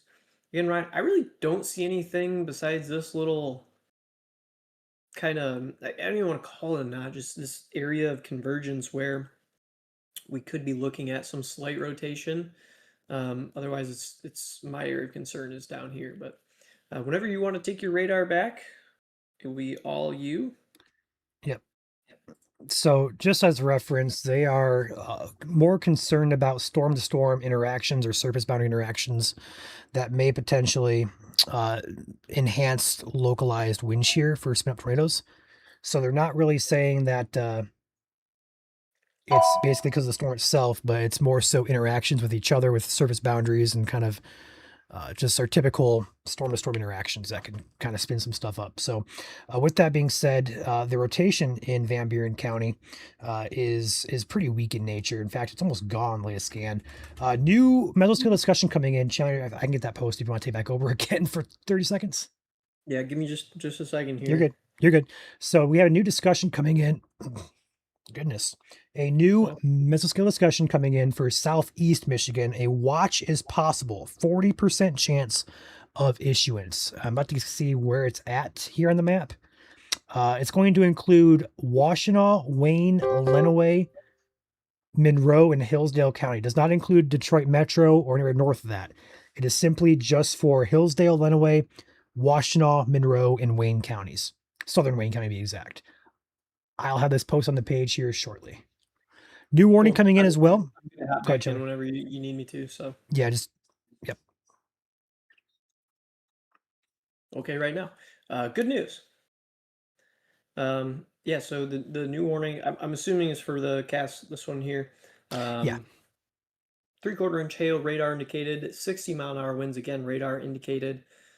This is going to be working along the US 12 and the toll road, Interstate 80 and 90 corridor, moving from west to east through Berrien County, heading into Cass County here in the next, probably half hour or so. We'll be watching it to see if it's going to continue to move further to the south and east, or if it's going to continue to go straight to the east. Our office, where I am located today, is located in Three Rivers, right about here. So I should have a pretty good view of this if it continues to work due east. If it does dive to the south, then interestingly enough, I will not have the probably the best view of it. All right, I'm back. Interestingly enough, Chandler, the cell heading toward Niles currently on our storm risk has a 70% chance of being severe. The leading hazard on it is actually hail, 41%. Also a 38% chance of damaging wind. There's also a decent chance for a tornado on this storm risk here. So something interesting to note. It'll be interesting to see what this is going to continue to do, or if these two can kind of blow into each other. I would be very interested to see what that would look like.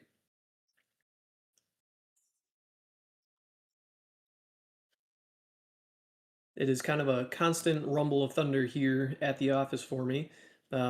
Whenever you are ready to take your stream back, just let me know so I can pop around on some other cameras. Again, I'm not in any hurry, but I got you. Couple things here to note. First and foremost, we have a couple areas coming in off Michigan City. We have a pocket of gusty winds moving into the Michigan City, Springfield, Michiana shores. It looks like it's staying mostly south of the state line here. But New Buffalo, Three Oaks area, be on alert there for potential damaging wind there. Also, this area heading in toward Niles is one to watch here as well. If heading due east, not down the state line actually, the Niles camera, Chandler, would be a really good camera to pull up here as it's going to move it right over the camera. We're But working on very, it. very strong pocket here of damaging wind, perhaps moving it through the southern part of Berrien, northern part of, I don't know the county here for South Bend. Is that LaPorte? Not LaPorte. It's not Elkhart. Stark. What county is that, Chandler? South Bend? You're asking the right guy the right question, and I just don't have the answer. I don't think it's Elkhart County. No, it's not Elkhart. I'll get it. I'll get it. But South Bend area as well. It's going to be St. Joseph County, Indiana. That's going to be the area here as it moves toward Niles and the Bertrand area. Again, 60-mile-per-hour winds is your main hazard here. There's also some convergence here of greens and reds coming together. So we have to watch carefully for anything trying to hold hands or tighten up here as it moves toward the Niles area. Outside of that, No, back here, go ahead. Go ahead. You're good. back No, here no, you. to Kalamazoo, this is warned for 60-mile-per-hour winds as well as a possible tornado. There's not much I'm seeing here for rotation. It did come together a little bit better back here toward the Paw Paw general area, but that's really since kind of weakened out here. Not seeing too much there, but I have to watch as Weather Service is watching for storm-to-storm interactions or perhaps boundary interactions here where things could try to locally spin up in nature. For the time being, though, not seeing that currently, but otherwise, be an alert here in Kalamazoo for some pretty gusty winds here as this line pushes through. And again, you may see the wind before you see the heavier rain, so keep that in mind. Also, the Lowell, Saranac areas getting in on some heavier precipitation. The time being, though, warnings have been dropped up here for Ionia, Kent, and Berry counties. For those of you in the music festival there, you lucked out there. The line went north of you. You're getting rain, getting lightning. Hastings, though, out of the threat right now for severe weather.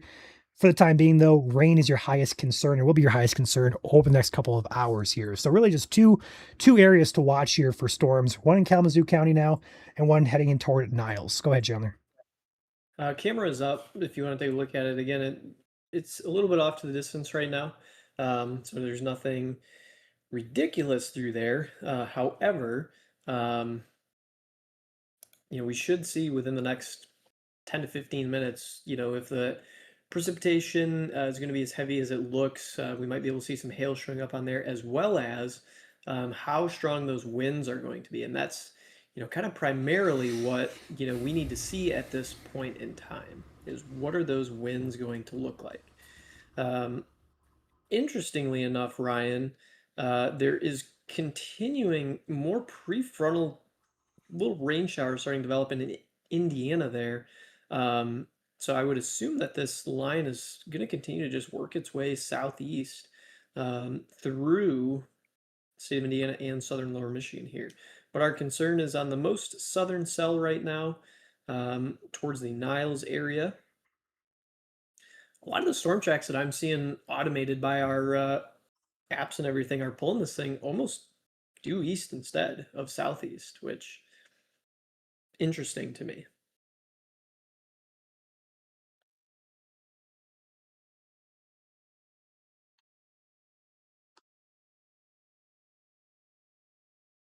We're seeing those lighter blues here in the in those clouds here. Usually you look for those lighter blues um, when there's a lot of precipitation and turbulence up in the storm itself. The thicker the precipitation is through the atmosphere, the more it's getting bounced and thrown around, the different it looks. A lot of people say it looks green during a tornado, right? Well, there's a reason for that. I don't know, Ryan, if you want to pull your radar back in here at all. Yeah, I can do that. Here we go.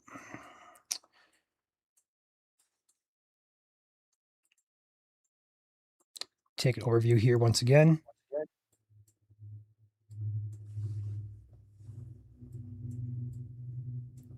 Yeah, I think the good news overall is just there's not too many areas of higher concern. I think the main areas here will still be in the Niles, Buchanan area, also New Buffalo, Three Oaks, that general region. We'll have our greatest concern currently. Portage, Kalamazoo, some really gusty winds.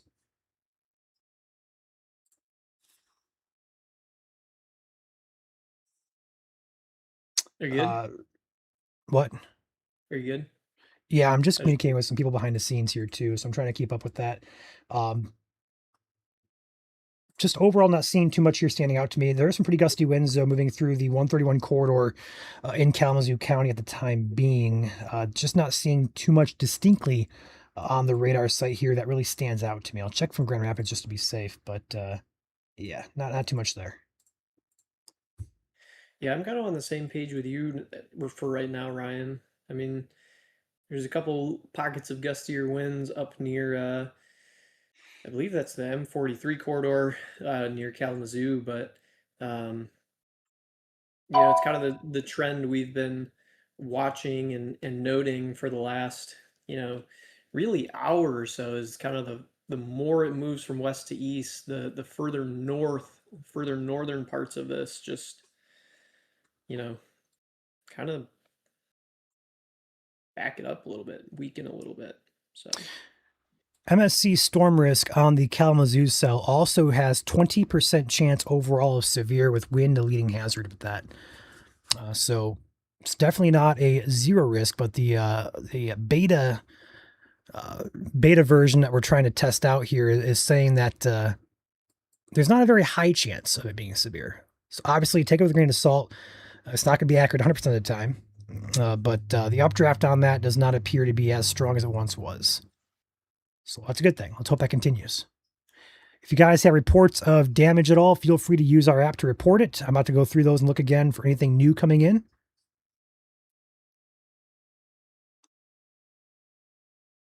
going to cycle through these really quick, Chandler. Should be a very yeah, I quick do have process here. the Niles camera pulled up. If you want, we can take a look at that. I am Um, very curious how the wind's going to look there in a few minutes. I am as well. You can see the turbulence in the clouds in this portion of the storm here, and then the very bottom of the shelf cloud here, working its way over. The biggest thing that I think we're going to be able to see the winds on is these trees here in the background of it, but also these banners down here in the bottom of the frame.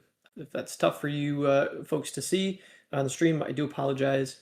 Unfortunately, we do have some water droplets on the lens that are flaring it out as well, making it just a little bit tougher to see.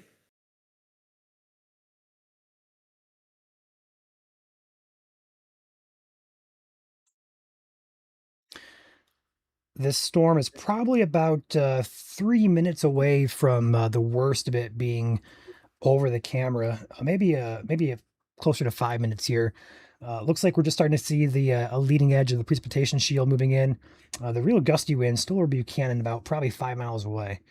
Eventually, this will move in toward Edwardsburg as well. So if you're downstream in Edwardsburg along the M62 corridor, M60 corridor, and US 12 corridors, you guys are on deck for this. But first, Niles and Bertrand areas. Also going to keep a close eye further downstream toward Constantine and Mottville areas, Fabius as well. Also getting a downburst signature here, Chandler, in Buchanan. Very distinct downburst signature. This is likely some really, very, very gusty winds here heading right toward our camera here, just outside of Niles, just south of Buchanan. On the radar here, we see a little bit of brighter greens next to some darker off-color grayish, reddish color here. It's not rotation, but it's a downburst. That's a very distinct signature there as it moves in toward the Niles area. So be mindful of that, folks. You probably have some really gusty winds here happening over US 31 here at Pulaski Highway and Chamberlain Road, Niles Buchanan Road, as well as Mayflower Road. That's a general area here just outside of Buchanan and Niles, where some likely very gusty wind is heading. Is your camera still pulled up, Chandler? Yeah, it's still up, Ryan. Yeah, this area of what we're talking about here is heading right for the camera here, probably a few minutes away from impact, but it's going to be almost a direct hit on the camera. So we'll see what happens. In the time being, though, another report coming in about 20 minutes ago in the Mattawan area of a leading edge of the shelf cloud moving in, courtesy of, looks to be anonymous again. Thank you for reporting that. Back to radar we go here. So I have a question I'm being asked a lot by our moderators behind the scenes. Apparently, you guys are wondering this too. Our app, for the time being, sends out status report updates. So if there's any changes to the ongoing discussions or watches, every time the weather service makes a change, it will send an update. I will go back to our devs and see if we can fix that because ideally, if it's not for your location, doesn't really affect you, you should be getting that alert. But for the time being, if there's a change on it, it is sent out as a push alert. So when you see status report, it just means there's a slight tweak or a change to something within the watch itself.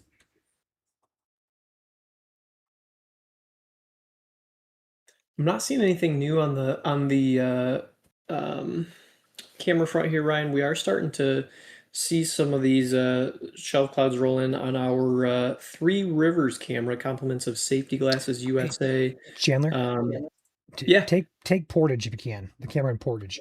That has an interesting velo feature, and it's basically right by the camera. I want to look at that real quick. Okay. Good luck. Okay, just a lot of rain. Okay, that's all I need to see. Thank you. Portage about to be hit by the heavier rain. Kalamazoo downtown as well. Parchment, Galesburg, Climax, Vicksburg, Schoolcraft as well. Currently, it's over 131, so probably some pretty heavy rain going on there. Probably some slowed traffic as well. So be careful if you're out on the roads there. 94, M43 as well. 131, any major highways there in the Kalamazoo area. Otherwise, the warning for Van Buren County has officially been expired. So no longer a warning for Van Buren. All clear there. Going back down here for the northern Indiana side of things, a lot of gusty winds moving through the northwest Indiana area, Valparaiso, Westville, LaPorte, up toward Three Oaks, Olive, and Kingsford Heights area. This is going to be likely staying more so south of the overall state line here. Actually, you can see a distinct southward dive here with the storm, so perhaps a lot of this may miss us to the south into Indiana here. For the time being, though, Niles is our next area of concern here, as a little bit of a brighter pocket here of some damaging wind is moving in toward the Niles area. Chandler, if you want to pull the Niles cam back up for me so I can take that whenever you can get a chance. So with that said, as mentioned, downstream areas, Granger, Edwardsburg, Cassopolis, and Simonton Lake, I believe how it's pronounced. Simonton Lake, Simonton. Those areas are on deck here along US 12 and M60. I do have it up for you, Ryan, if you want to pull it. A lot of rain, a lot of wind. I don't see anything that's like super crazy on there right now. I do have a shelf cloud on the office camera here looking to our northeast. I'm sorry, northwest. You just have to give me a minute to pull it up here. But nothing, as far as I can see right now, that is going crazy on this Niles camera. If that changes, I will let you know.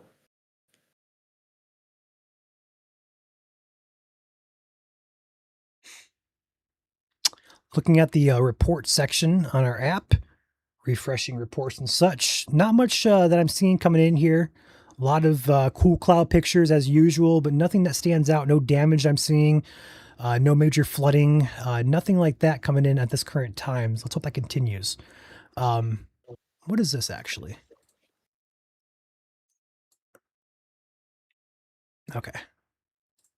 I thought one picture may have something, but the answer would be no. Swing and a miss. Again, I still don't have anything here on the Niles camera, so I'm gonna. That's fine. I just be done with that one. I do have the all office good. one pulled up if you want to take a look at it. Sure. We'll get I the might chasers on the wander screen. outside just to get a quick picture as it gets a little bit closer, but it is quite visible on the other Three Rivers camera that we have, the Safety Glasses USA camera. Is that online currently? It is online, yes. I just need to be able to toggle between the two. So You got it. and that is looking at the stuff too, obviously the northeast there. Northwest, sorry. It is pulled up for you to take a look at. I am going to pop outside, just take a quick picture. So I'll be right back. Sure thing.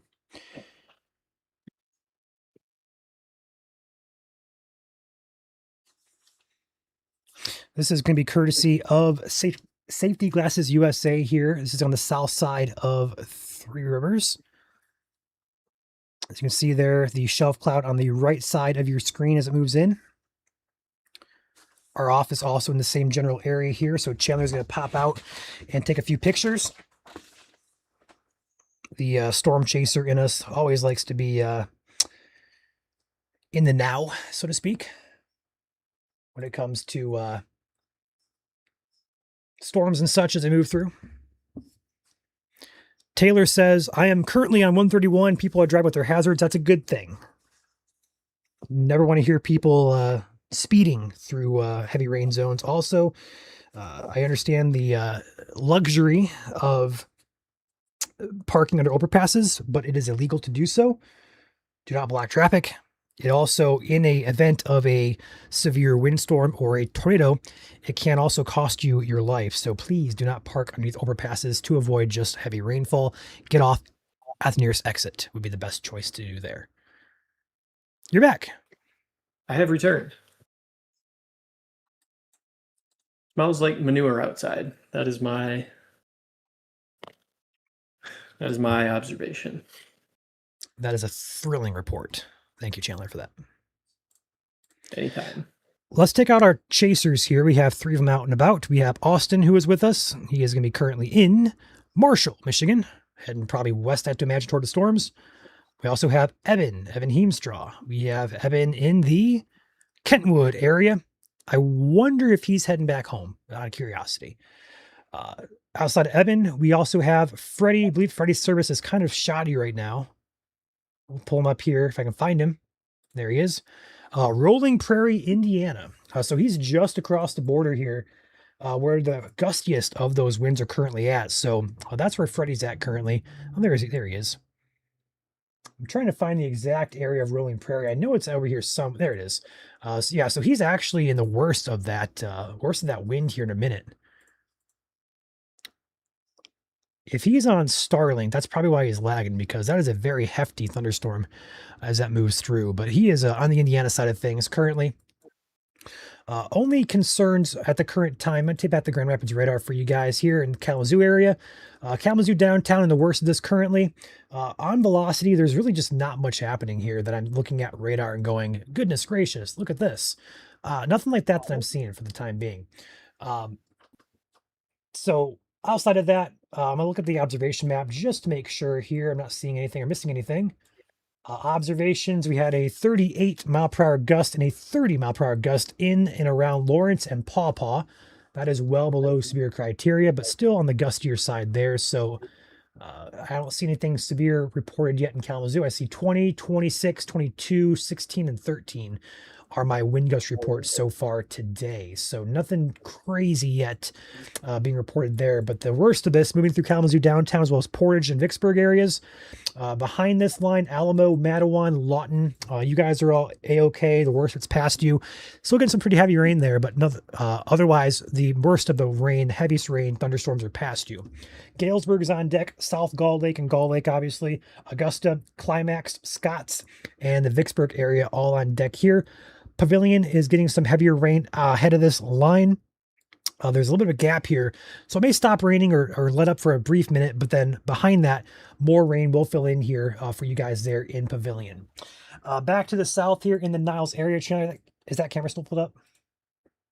It is. There's not a whole lot you're going to be able to see. Winds are moving pretty good, but I don't see anything that's I don't see anything that's very significant. Obviously, a lot of looks like a flooding hazard starting to develop on. I believe is what 31 there, correct? US 31, yeah.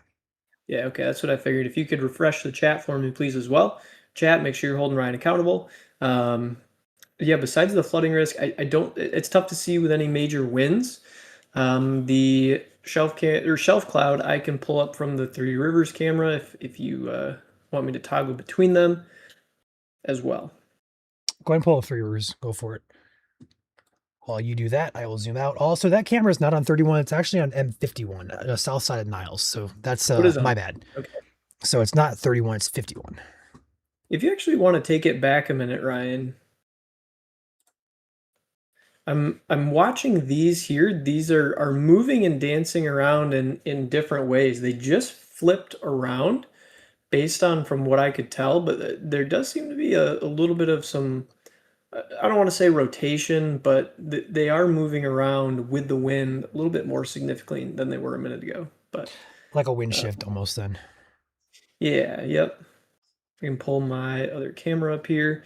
As soon as you take radar back and are ready to roll. Yeah, I'm just getting Austin put into the right spot. There he goes.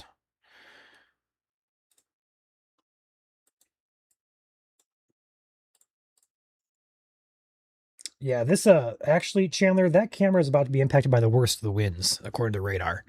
So I don't know if you want to leave it there or come We back to can it take or a quick look at safety glasses here.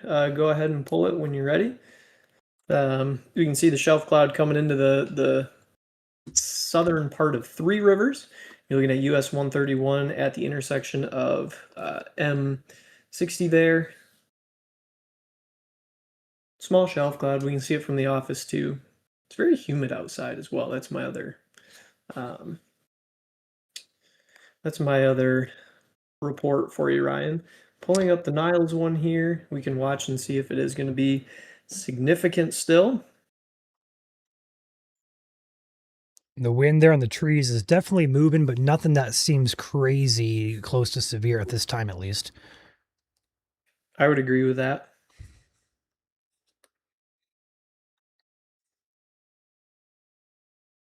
Take back the radar for the time being. I do have several reports to kind of go over with you guys for the time being. I'm going to check back on Niles, so leave it up there, Chandler, if you would. I would appreciate that. Yep.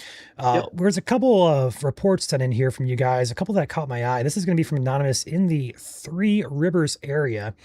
This is going to be sent in from, I already said Anonymous. There's your photo of this. Looks like a distant shelf cloud moving in. So thank you there. Taken on an iPad, so I can't really see the exact timestamp there.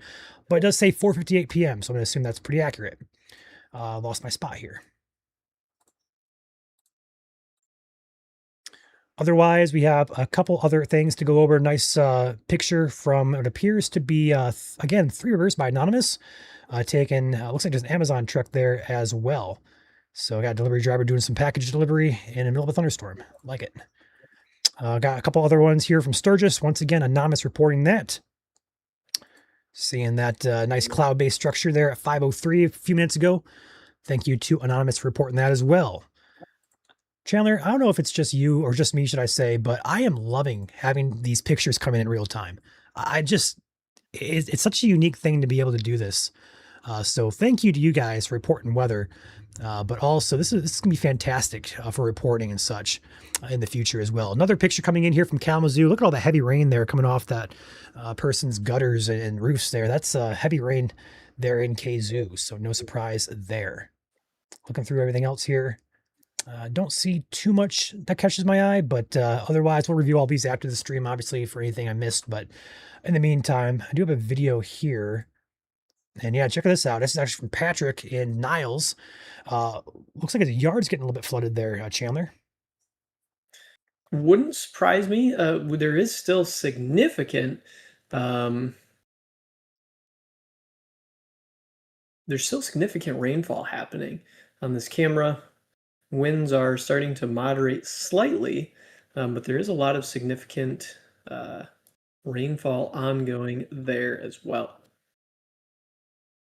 Let's go ahead and check back out on the radar here, Chandler, just because I know a lot of folks are kind of curious what's heading downstream and such. So we had a few things change over the past couple of half hour or so. We have a couple things here. First and foremost, the north part of this line did weaken quite a bit. So those of you in the Lansing area and points north of Lansing, really, you guys are pretty much in the clear from severe weather today. A lot of rain coming in, though. Keep that in mind. So if you have afternoon plans or evening plans, probably be a washout. Otherwise, at very least, not going to see severe weather there. So also those of you down in Flint, Grand Blanc, Pontiac area, you guys also should be okay from severe weather. Further south, though, these areas, the one in Kalamazoo, in my personal opinion, does not appear to be overly strong in nature. I have yet to see any damage, hear any damage, or see any reports of anything significant. The Kalamazoo airport gusted to 29 miles per hour. So that's pretty pretty insignificant there in terms of severe criteria. But otherwise, a severe warning does continue for much of Kalamazoo County. The storms will be heading into Battle Creek here in about probably 20 to 30 minutes. I do not know if they'll issue a downstream warning or not.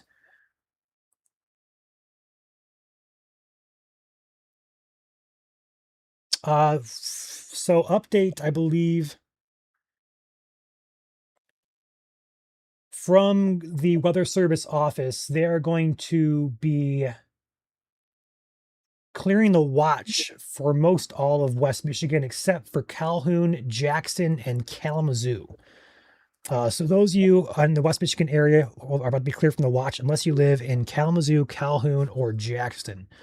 So good news there. Otherwise, Calhoun County is on deck from this. Like I said before, though, the storm doesn't really remind me of anything severe-wise, but of course, I'm not on the ground there. I can't really confirm that 100%. Just looking at the radar signatures, I don't see too much concern there. Also, a little pop storm heading in to the Colon and Burr Oak areas. Past couple of scans popped up there in St. Joseph County. The main concern that I have still in the Niles and Three Oaks area where the wind is shown to be a little bit stronger in nature, especially on the Indiana side. So we're definitely missing out on the strongest winds here. Look at all the bright greens here, showing the very, very strong winds. Also Waneta areas. That's some very intense winds here. Wow. Showing up on the radar. That's upwards of get a scan on that. That's upwards of 83 miles per hour at roughly 3,000 feet. So that's pretty strong for those of you down in Valparaiso, Indiana area. Otherwise, this is now over the camera in Niles, Chandler. If you want to take that camera back, if it's still up. Give me a second. Sorry, I already took you. You're good, I already you're took you. good. Surprisingly calm. So the yeah, it looks like it's pretty much elevated, not going to reach surface, which is good news. So that pocket of what appears to be gusty winds is now actually just passing over the camera. If that we missed it by chance, which is a possibility we could have, Edwardsburg is on deck here, Cassopolis as well as Granger, Indiana, and Simonton Lake, right along US 12 here into Edwardsburg, is the general path of the gustiest of winds there. Otherwise, I think we're kind of on a downtrend here, Chandler. Yeah, I kind of agree with you. I mean, it seems like most of it is kind of heading to the south of the state, which is good. We would love that. Keep all of our Michigan viewers safe and protected and give everyone some much needed rain. Good for us, bad for Indiana. Yes. Over the course of the past 3 hours, we've actually had 4,000 new downloads on our app. So thank you guys for downloading the app and keeping reports flowing in here. Love to see that. Excuse me. Make sure everyone tells Ryan to refresh the chat. It is refreshed.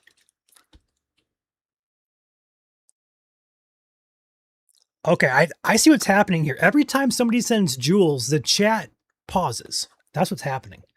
Every time you slightly scroll up, it pauses. I haven't even if you scroll I was drinking water and it just paused when my 2 hands were on the water bottle. I'm telling you guys, it's not my fault. Sometimes it is, but that time was not my fault.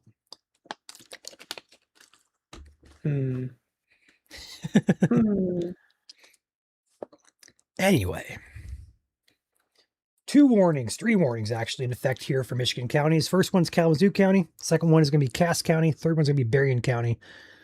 All of these, in my personal opinion, are on the downtrend, which is good news. We'll see if they can strengthen back up. For the time being, though, I think the strongest area of concern is going to be in the Niles area still as it heads toward Edwardsburg. I do want to animate this as well. This is probably 99% sure this area will stay in Indiana here. For those of you who have family or friends or perhaps watching in the South Bend area, you guys are going to have some pretty gusty winds here, especially south of South Bend toward Lakeville and Walkerton areas along State Route 23, North Liberty, Gilmore Park. This is going to be of concern here for St. Joseph County, Indiana, not Michigan, but St. Joe County, Indiana, which is just across the border. Kind of confusing, I know, but we're talking for our friends across the border there. Going to pop into our app again and see any new reports coming in.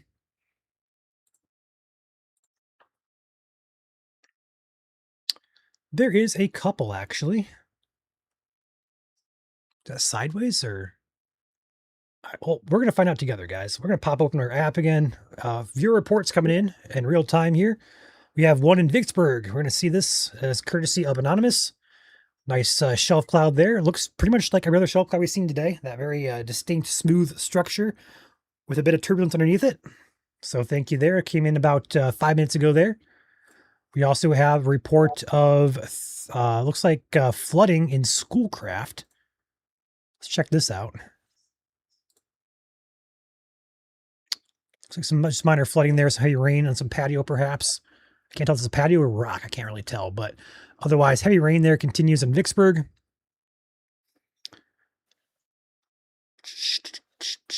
Looks like that's about everything that I have for the time being, but keep those reports coming. The shelf cloud, Ryan, is not quite as significant as it was when I went outside and took a picture a couple minutes ago. This is looking. Oh, you took your thing back. You're good. This is looking to the northeast, and this is really about as pronounced as it is. I mean, I ran the entire line to the southwest, and this was really the only place that, I mean, looked even close to what a shelf cloud should normally look like. So, right. Again, I would agree with you and echo your thoughts at this time on the potential weakening trend as we continue to move on. Chandler, would you like to post a radar update or should I do it? You can. Okay, it's all you then. You want me to take my radar? Yep, go for it, please. All right. Give me about 5 minutes to be safe. 5 minutes? Yeah, we'll see. All right, well, see how it is. So our concern right now, really 94 corridor and south. There is a severe thunderstorm warning that is still in place for Kalamazoo County that expires in 14 minutes. If you're just joining us, it was for 60-mile-an-hour winds and penny-sized hail. Now, most of the storms and winds and hail will already be through the Metro Kalamazoo area. This is going to be heading towards the Battle Creek and Marshall area.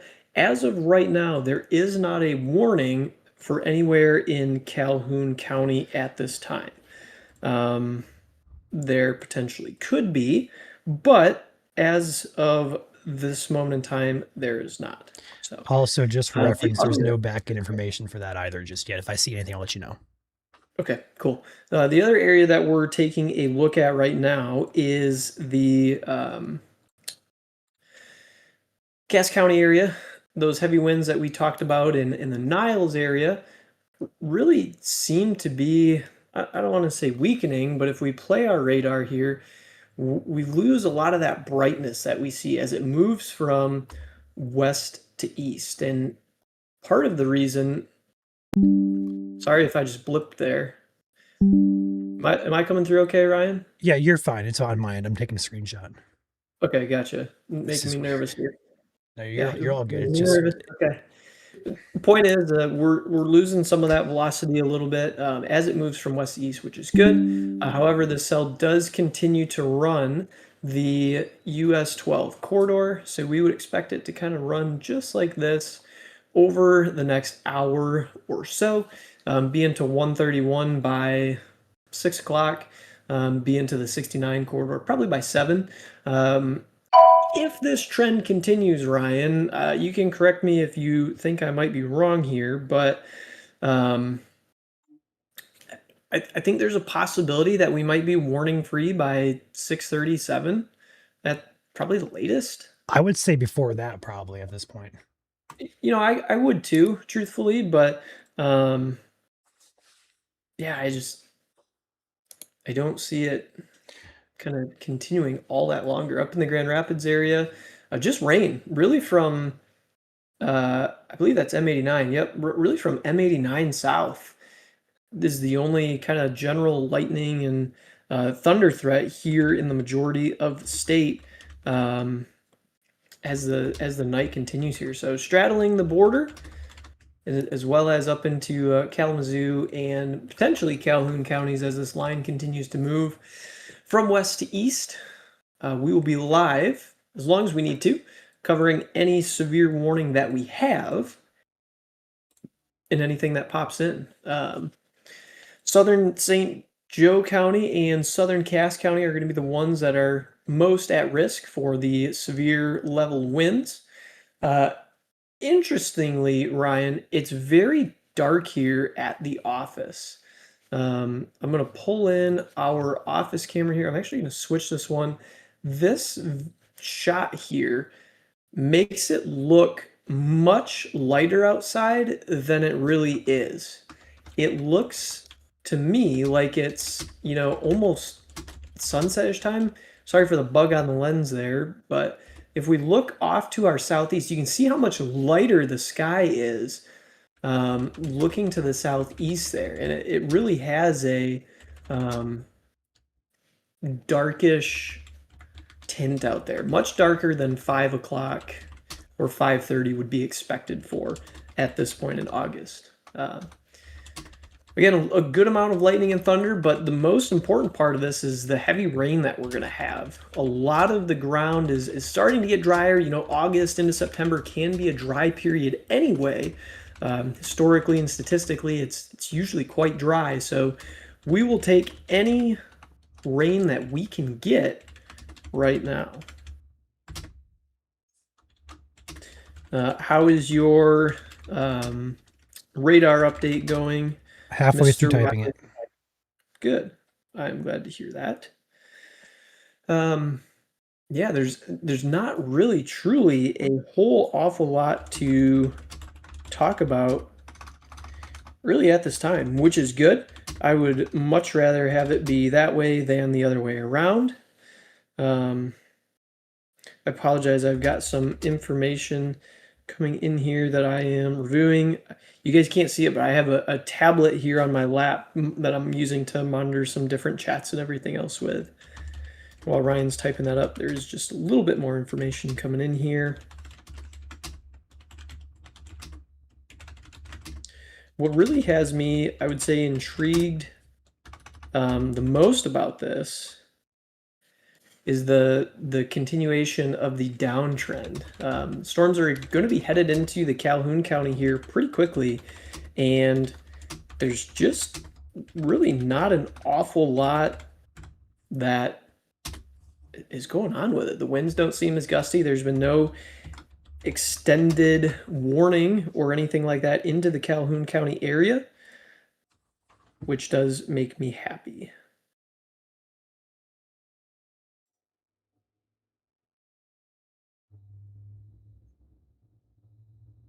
Most of the winds are down in the Indiana state right now. We can see where those lighter blues are, and even some of those darker blues near Wanata, Hannah, La Crosse, Knox, Hamlet, heading towards Plymouth. That's where we're seeing a lot of those heavier winds. We are still seeing a nice little blip here on the south west corner of Edwardsburg.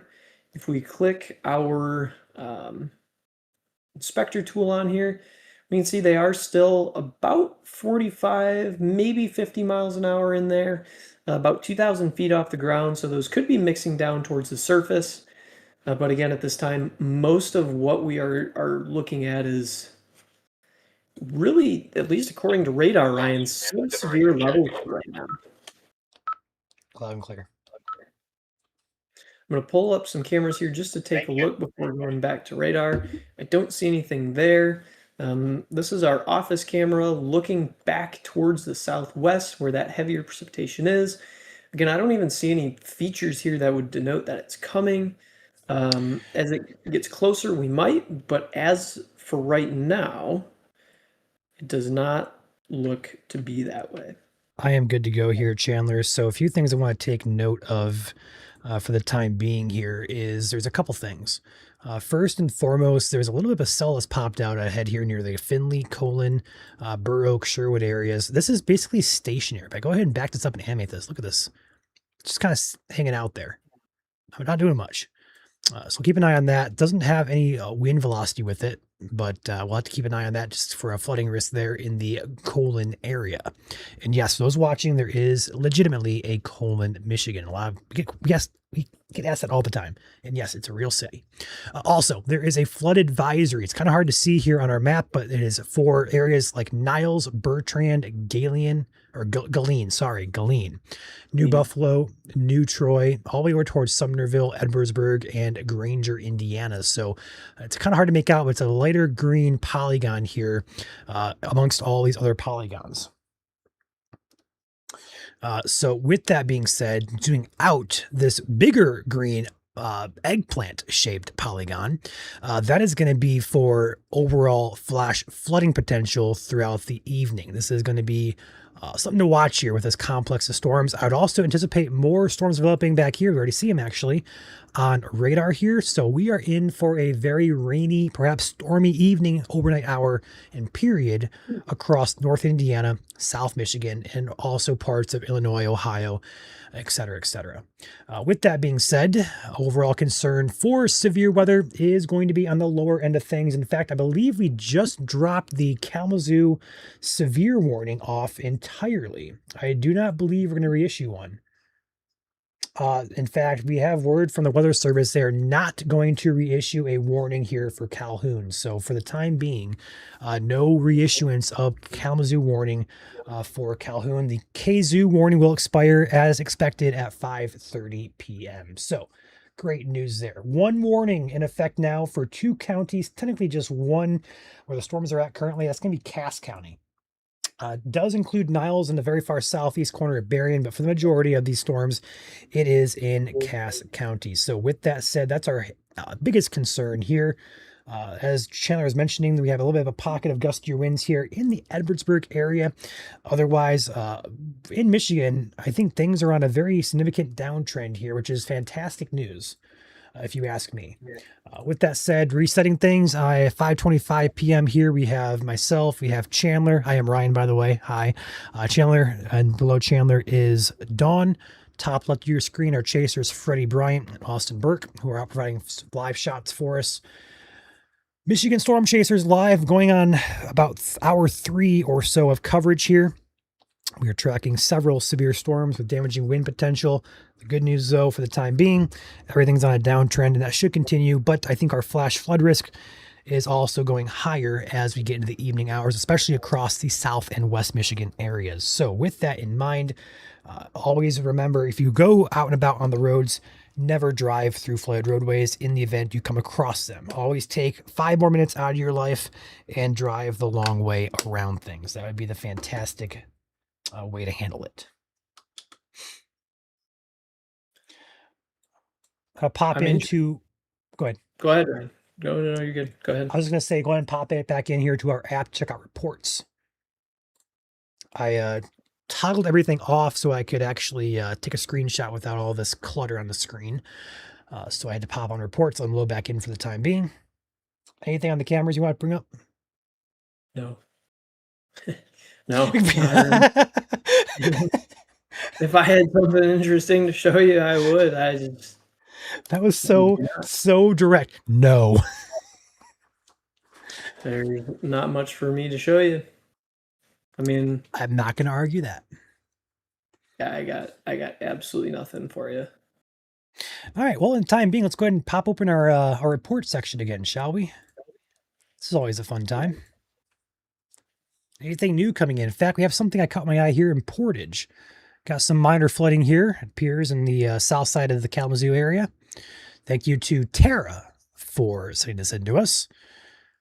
Looking at a few other things here, we have a report of thunderstorms nearby in Sherwood, courtesy of Anonymous.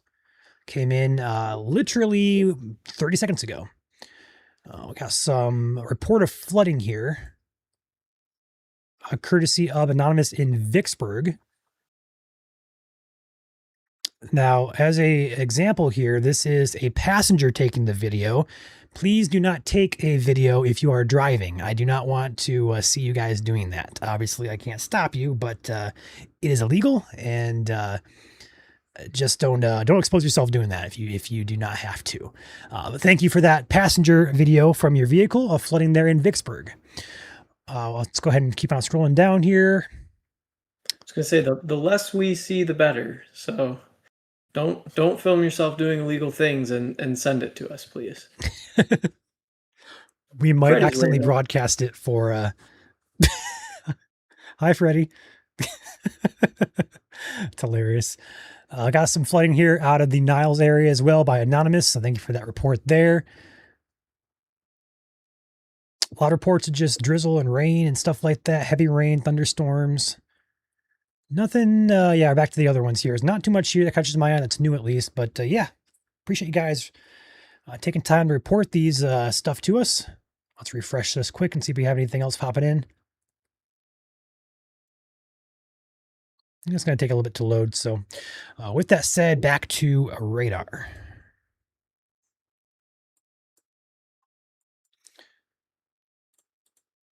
Cell's being goofy, and I can't see it from any of our office cameras, and that frustrates me. I want to see it from our office camera.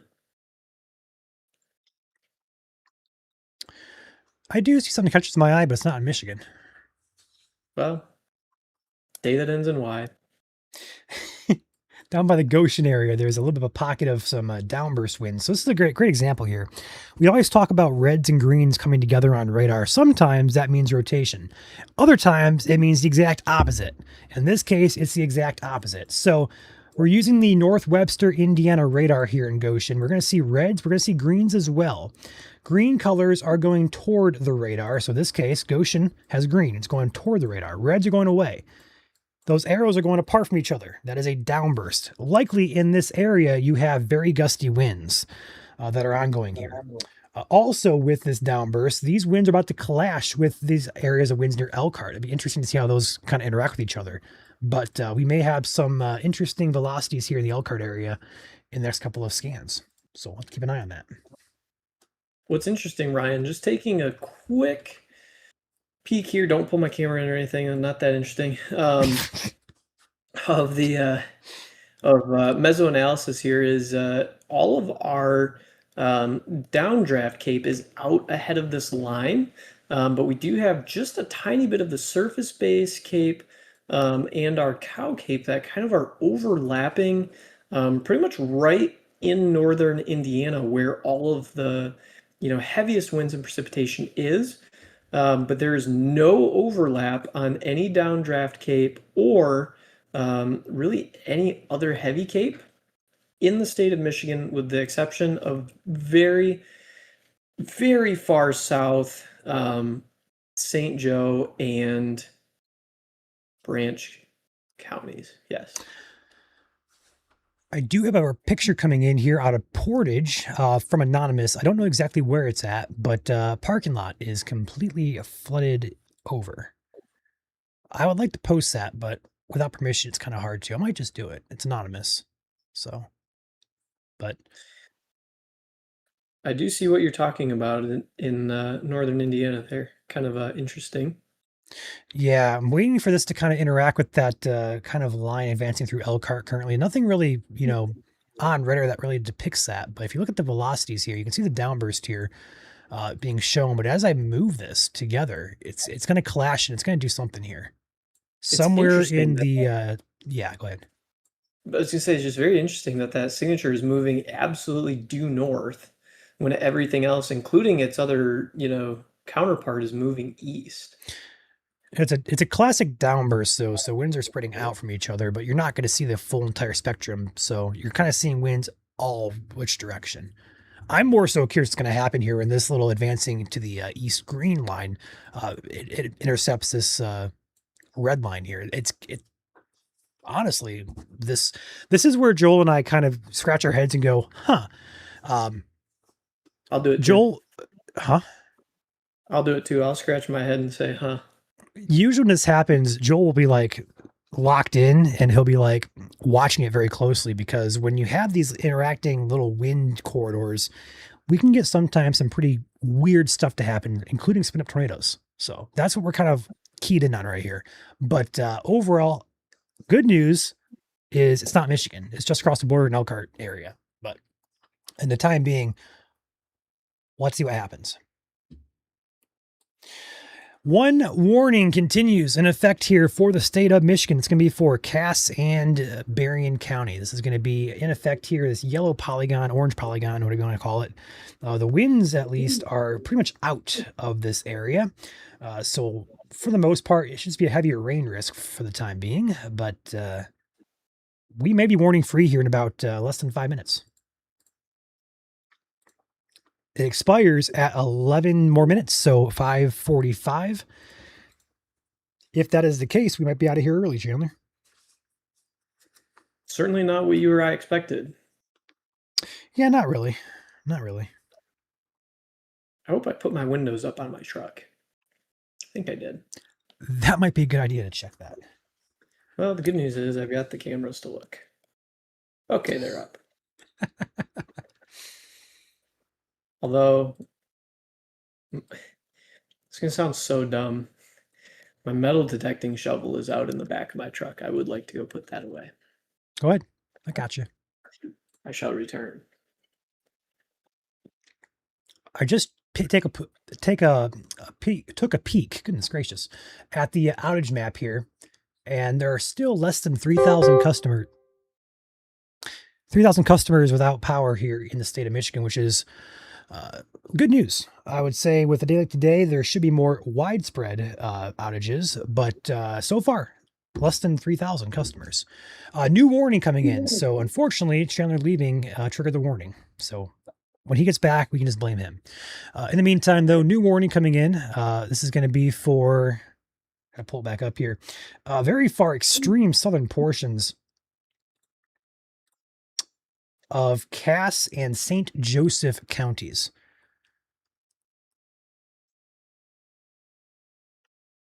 I'm trying to pull in the reports again. There it is, summary. That's what I wanted. So we'll take a look at this real quick.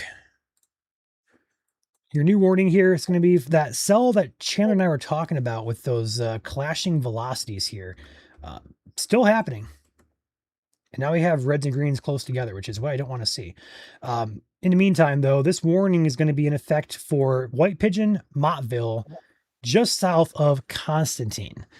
So very extreme portions of St. Joseph and very far extreme portions of southeast Cass counties. This is an area I'm going to keep a very close eye on. Those clashing boundaries are good. I'd never want to see those, ever. And we're getting one here. Of course, it's not in Michigan, but it's just south of the border there. Oh, great. Heading right this way. Yay, Chandler. Book it. I'm at the office. We all know what that means.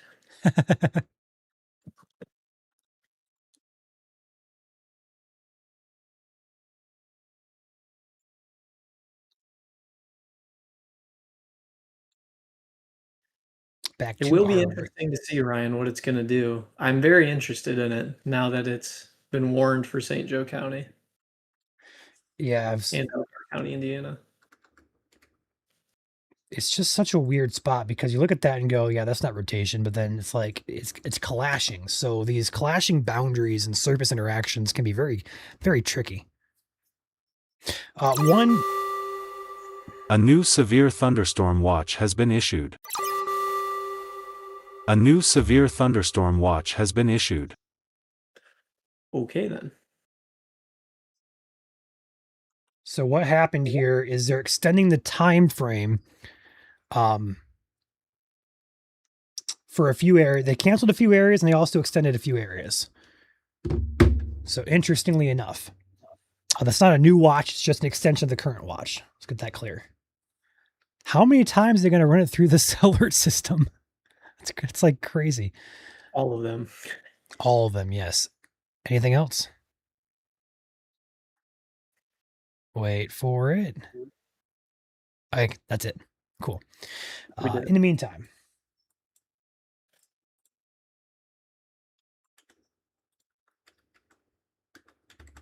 if you are in White Pigeon, I'd say even up to Sturgis area, be alert for this storm. Although Sturgis is not included in the warning, this may be impacting you guys here at the current about half hour longer. Also keeping a close eye here, still in the Colon area, there is some pretty heavy rain continuing on, also near the Madison or Matson areas to be concerned about as well. A very small storm here, but one that's packing a punch in terms of rainfall. For those of you in Battle Creek, Calhoun County, the storm has weakened. It's just some heavier rain there, nothing too crazy going on for the time being. So really the only two areas of concern I have are right down here in Cass County, and then also this really cell over here in Branch is catching my eye. Curious if it's going to continue strengthening. Looking at the vertically integrated liquid on that, Ryan, I'm kind of surprised that there is not, don't you dare go away from that chat without scrolling it back down, that there's not a special weather statement on this. I know it's not super heavy precipitation, but at least on my end, I'm getting a lot of reds in that vertically integrated liquid scan. You must have updated because I don't have that on my end, unless I have an old or new scan. You have an old scan, one of the two. You can pull it in if you want. I've got it up. What time is your? What time is your? 30, well, it's 32, so 5 minutes ago, 6 minutes ago, 7 minutes ago. I have the same thing. I don't see that on my end. Regardless, could be some small to medium-sized hail there falling. Dimes, pennies, perhaps.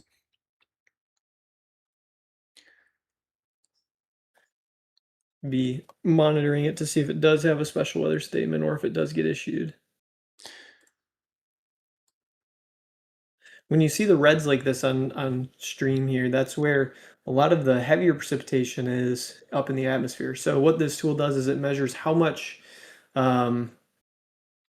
kilograms of precipitation there is in every square meter. So when it's super thick, think bigger hail, really heavy rain, lots of hail, you get values up in the 40s and 50s. When it's just a lighter rain, though, we see 7 to 10 kilograms per meter squared. So when we see numbers up near 50, that's a lot of precipitation in one area.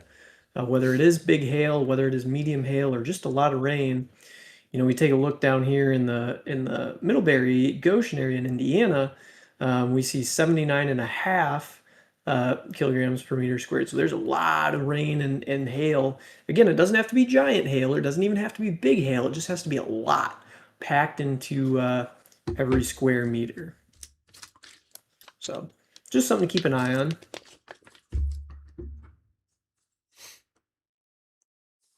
We're going to continue monitoring to see what this is going to do as it kind of converges here on St. Joe County.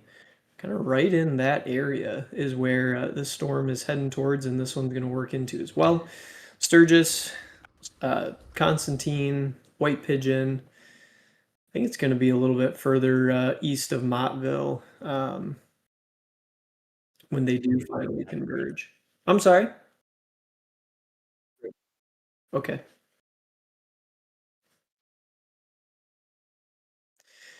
Again, I want to take a look at the velocity here.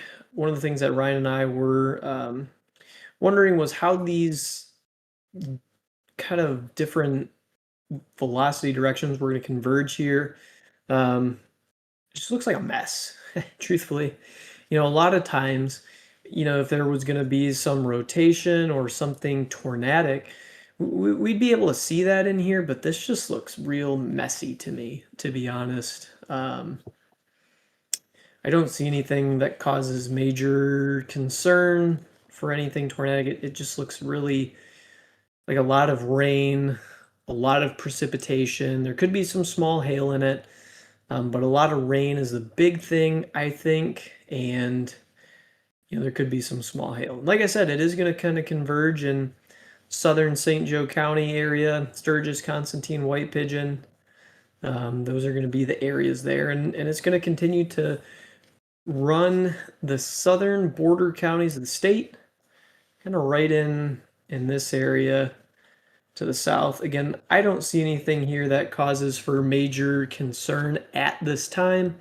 That is always subject to change, but at this time, I don't see anything that is crazy. We can take a look at our Sturgis camera here. Compliments of Fawn River HVAC. This is looking off slightly to the southwest, so that heavier precipitation is going to be all in this general direction here. Nice flash of lightning there, but nothing else really at the present time. We could take a look at our Centerville camera as well, but I don't think we're going to be able to see anything as good as we can on the Sturgis camera. Pulling up the office cameras here. We're just south of Sturgis and Three Rivers. We got a little bug or something on the screen. I'll have to go up there and clean that up later. It is slightly raining here, but there isn't anything that I see that is kind of, obnoxiously all over the place. As it gets a little bit closer, we might have a better view on it, but everything that we are focused on at this point in time is south of the M60 corridor, south of the, I believe this is, M86 corridor in southwest Michigan. Expanded view, if you're outside of kind of this area, you are all good. Have a happy Sunday. It is a great evening to do something, whatever it is you folks would like to do on this beautiful Sunday. You're good. Might see some thunder, might see some heavy rain, but I really don't expect any severe weather outside of that area. Anywhere along the border counties, especially, might not be quite time yet. And then if you have any friends or family, obviously here in the northern Indiana area, yeah, they just canceled the severe thunderstorm warning for Cass County. So now the only warning in the state of Michigan is for the very, very, very southeast portion of Cass County. So it's going to include locations like Mottville, just to the east of Union, Vistula, Indiana, White Pigeon, just to the south of Constantine, just to the south of Klinger Lake, Sturgis. It'll be interesting to see if this does continue to move up. If we press play here, sorry if it's going a little too fast for you folks. Again, on the back end, I want to pause it right here. I can go a little bit slower doing it this way. See how much this is weakening back in here, especially this kind of cell right through here.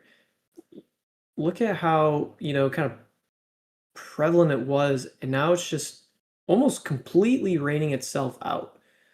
Whereas, the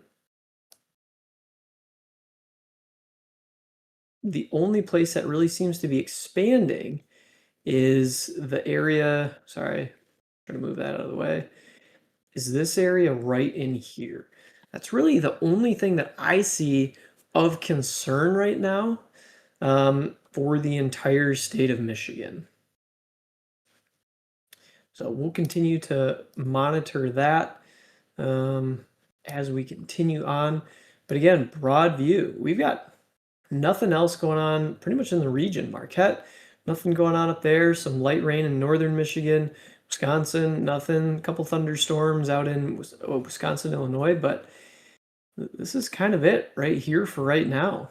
The very, very southern portion of the state is what we're looking at. So again, if you live in, well, you know what, that's not fair. We'll do this. If you live in this white box that's shaded here, could still be monitoring some stuff, but anywhere outside of this right now, give this guy some eyebrows, I would say is probably pretty good. I just personally don't see anything concerning. So we can take a look here at some cameras coming up. If we pop back our Sturgis camera, oh, I'm sorry, our Three Rivers camera here at the headquarters, there isn't a lot going on here right now, just some light rain. My other camera app has crashed, so we will try and pull that back. Sorry about that.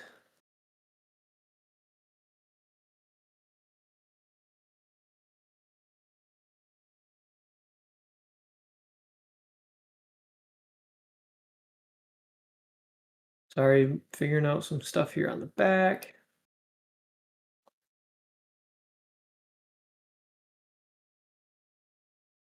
Let's take these off here. Again, we'll zoom in. I'm having, okay, both of my camera softwares have gone down now. Okay, that's good. Great. Let's take a look at velocities here. There's just not a lot going on here that really is concerning to me at the present time. There's a little bit of harder, faster velocities down here in between Goshen and Middlebury, which are probably going to work their way up this way. But if we use our inspector tool here, I can't even get it to pull in anything 40 miles an hour or so. So again, that doesn't mean it's not there. It just means I can't see it. Storm relative velocity doesn't show anything like that either. Looking at the velocity signatures on my phone radar, hello Ryan's arm. I don't see anything there either. So, welcome back to the stream, Ryan. Got my food. You son of a gun. Snacking on the job. I was just telling everyone, Ryan, I just don't see a lot. No, I'm with you there. There's just not a ton going on. We've got a couple popcorn cells in the stratiform rain in between Battle Creek and the state line, just to the just to the west of the 69 corridor, but there's just not a lot that's going on over there. Thankfully, we like that. We like it when there's not a lot going on. If you folks have any questions that I can answer that are not specific location related, I would be happy to answer them for you while we have a little bit more of downtime right now.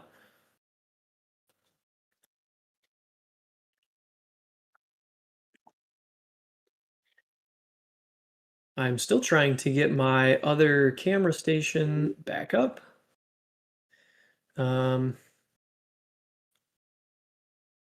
I don't know if you guys can see that. Yes, you can.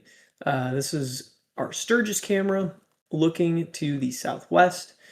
So we can see some of that heavier precipitation here in between the power poles, but I mean, there's just not a ton going on there. If we look at the office camera here, again, just not a lot going on. Some cool clouds over here in Indiana. I like to see the turbulence in the clouds. It always is interesting to me. Hillsdale, a little bit further out, just looks gray out there. I would assume a lot of you viewers are probably seeing some gray skies like this. This is compliments of the Hillsdale County Medical Care Facility. Thank you to them for sponsoring this camera. What's tonight looking like? Well, that's a really good question. We're kind of waiting to see if there is going to be some redevelopment. A lot of our weather models were showing the possibility of redevelopment. Based on my experience so far, I would probably lean towards no. But I also wouldn't bet on that 100% either. It is possible overnight we see some, rain showers or possible thunderstorms. That's kind of when the time frame we would be looking at is during the overnight hours anyway. But I don't think we would be looking at anything severe if there was anything. A lot of it looks to stay south of the line, or south of the state line, rather. And I know tomorrow was another day that we were looking at for potential severe weather. I don't know if I'm personally convinced of that either at this time. Now, not to say things could change in the future, but if I was hedging and placing my bets, that's how I would place them currently. So it's just that time of year we're in where the popcorn showers and storms kind of frequent everything the most.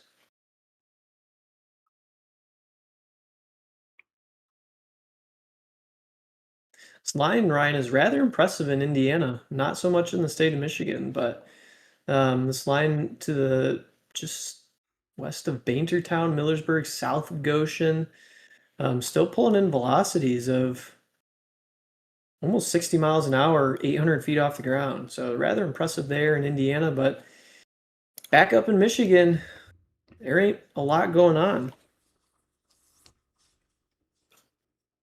Sorry, that's not proper grammar. I don't want to get roasted in the comments. You're going to get roasted in the comments. There is not ain't not. I'm going to make poor Dawn look like she has Tourette's. Ain't not, is not, ain't not. It's not very nice.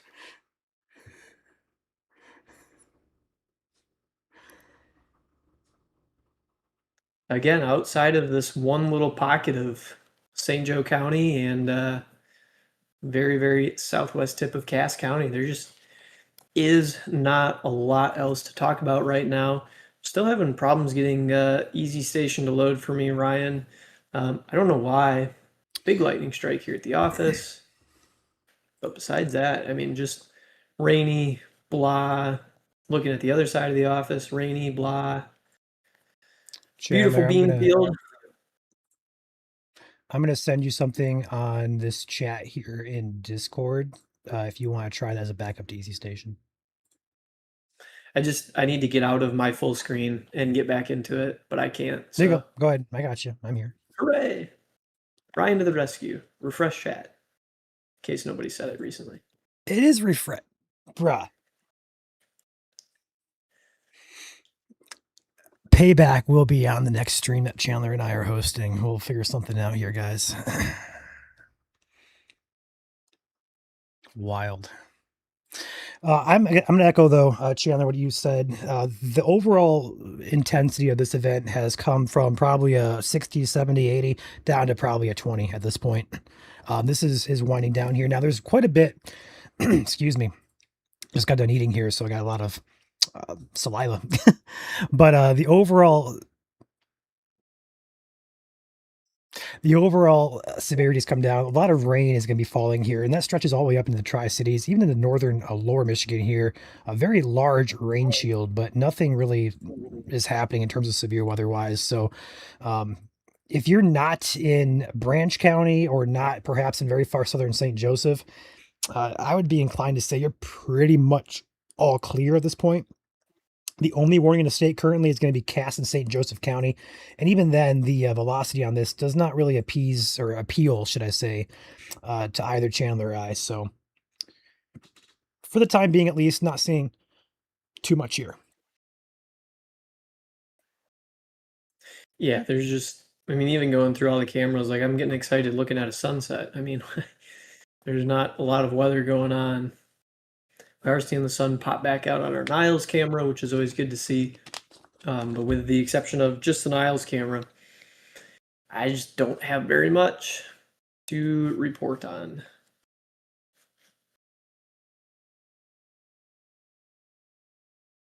Ryan, how can I untoggle full screen on WeatherWise?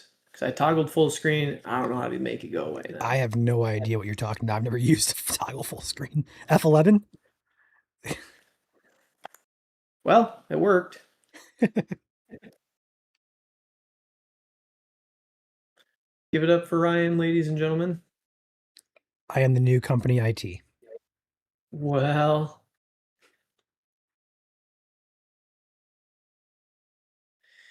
warning is still valid for another 18 minutes, Ryan. I would imagine they're probably going to want to see how this, moves into Michigan. It is warned right now for 60-mile-an-hour winds and penny-size hail. Radar indicated, of course. Northeastern Elkhart County, southwestern LaGrange County, both of those in Indiana, southeastern Cass County, and southwestern St. Joe County.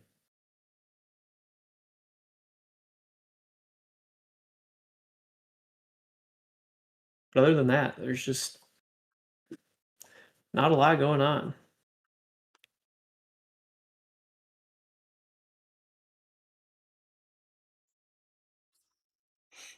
Are you seeing anything, Ryan, on your end that you want to talk about anywhere? Yeah, no. No, not at all. There's nothing here that I'm catching my eye.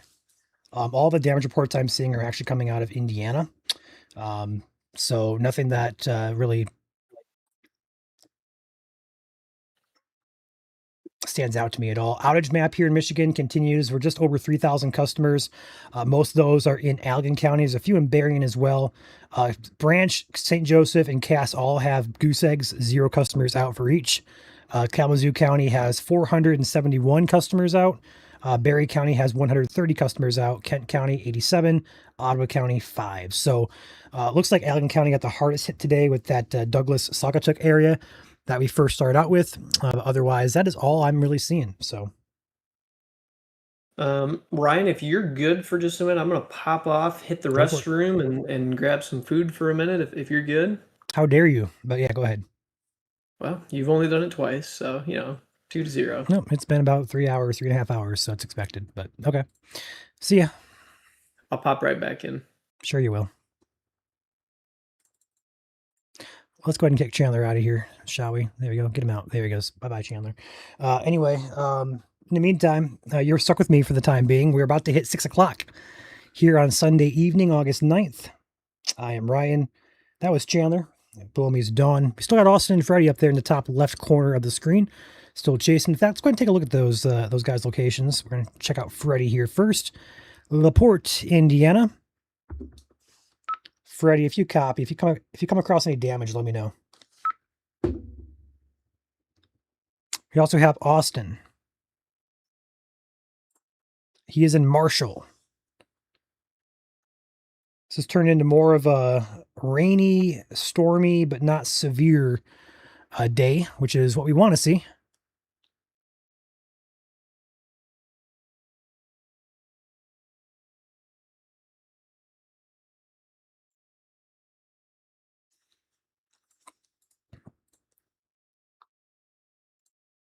I'm going to get a picture posted here from our app.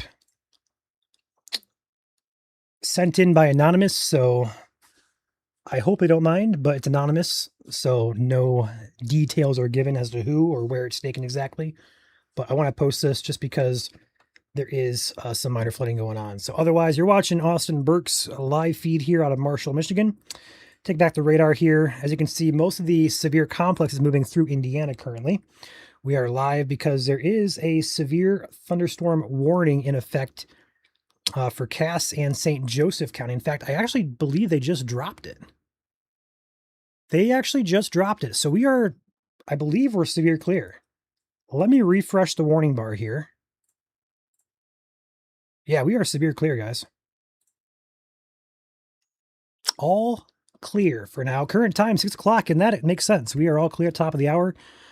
We may wrap this up here fairly soon. Probably wait till Chandler gets back just for the time being. But in the meantime, for the time being, we're all clear. If there's going to be anything more for the severe side of things, it'll probably come out of these cells here in Branch County. Right now, they don't look to be close to severe, but that appears to be the strongest. The current line we're looking at is diving south toward Fort Wayne. This should stay out of Michigan. So for the time being, we are all clear.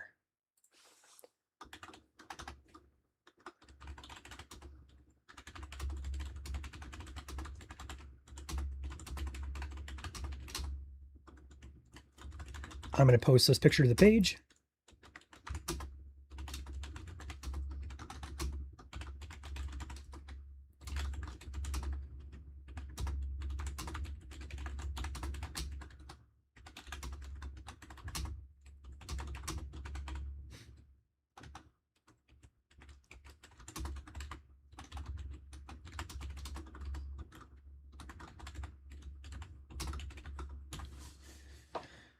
I hate when I type out a paragraph and like 15 words are red squiggly line because I misspelled.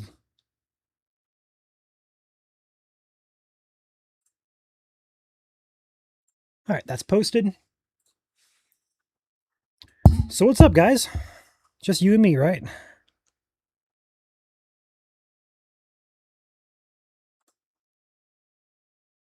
Well. I'm not ready yet, but I'm still here. Let's pull Chandler in full screen to see him eat his food. Just kidding. One thing I want to mention as well, Chandler, we have pop-ups that are running perpendicular to the ongoing line in Indiana.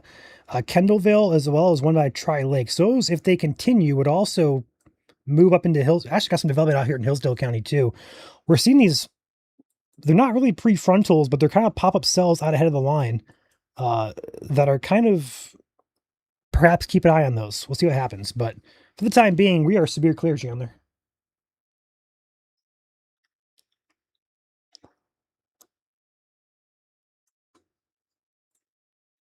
Well, while we have a second, I can run through our trusted partners here at Michigan Storm Chasers. We also have sponsors, trusted partners as well, who help keep operations rolling. They are licensed, insured, vetted, and they are well trusted from people, Michiganders just like you and I. So if you need services from tree service to construction, restoration, etc., we have partners and sponsors waiting to help you guys in the event you need that.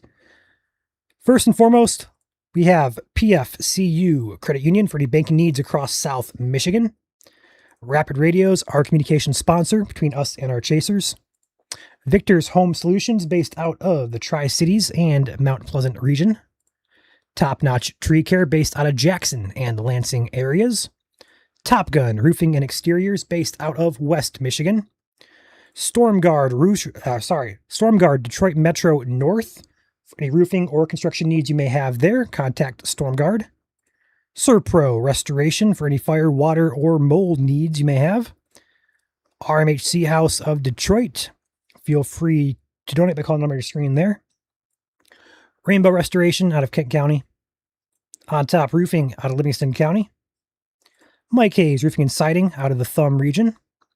McKay Tree Specialist out of Southeast Michigan. Kuiper Tree Care in the west side of the state. Katz Roofing and Siding out of Lansing and Potterville. Ink Media Digital Marketing Website Design. Crystal Flash Propane and Fuel across the state of Michigan. Battle Creek IT for any IT needs you may have. Carlton Equipment for any Bobcat rental sales parts service across the state. Apex Restoration and Mitigation out of Grand Blanc. American Arbor, if you have any damage today from the storms across Berrien, Cass, St. Joseph, or Van Buren counties, feel free to get a hold of this company below, American Arbor. They'll be happy to walk you guys through what you guys need to do to clean up those trees and get those taken care of for you. A-Class Construction Restoration out of Mason County. And that concludes our trusted partners. Thank you to all 21 of our partners who help keep operations rolling at MSC. If you own a business and want to be a trusted partner here as well, feel free to hop on the email and email Chandler. Email there is chandler@michiganstormchasers.com. Once again, chandler@michiganstormchasers.com. Did you shout out PFCU? Yes, I did. Okay, I missed it. Sorry. That was the first one I did. That is the first I did.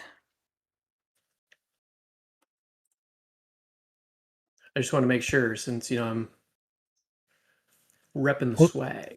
We'll take you full and show it off if you want to. No, I'm self-conscious. Okay. I don't think I could if I wanted to.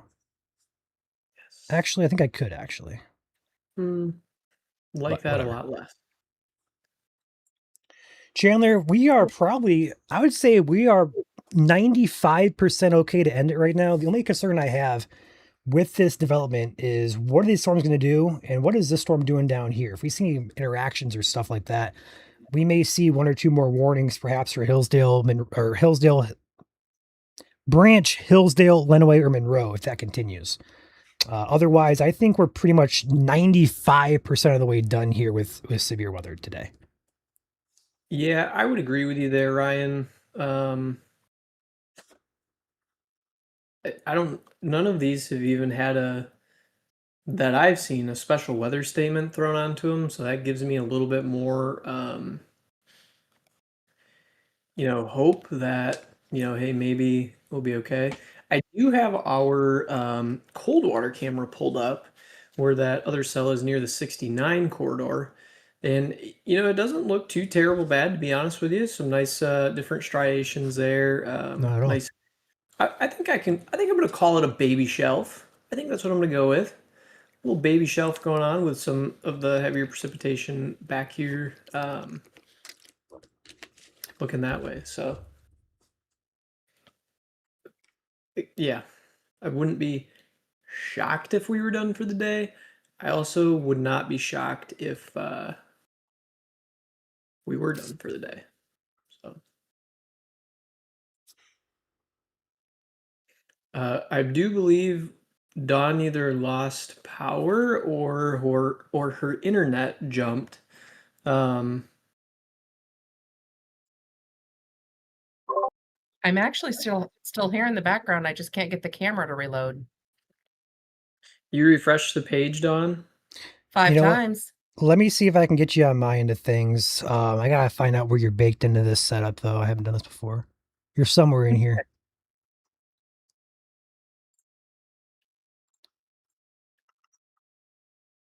It's a VDO issue, Ryan. It's on her end, unfortunately. Okay. Okay, well, I guess I figured I'd try, but I don't know. Sorry, Dawn. We miss you. Hearts in the chat for Dawn. Sorry, guys.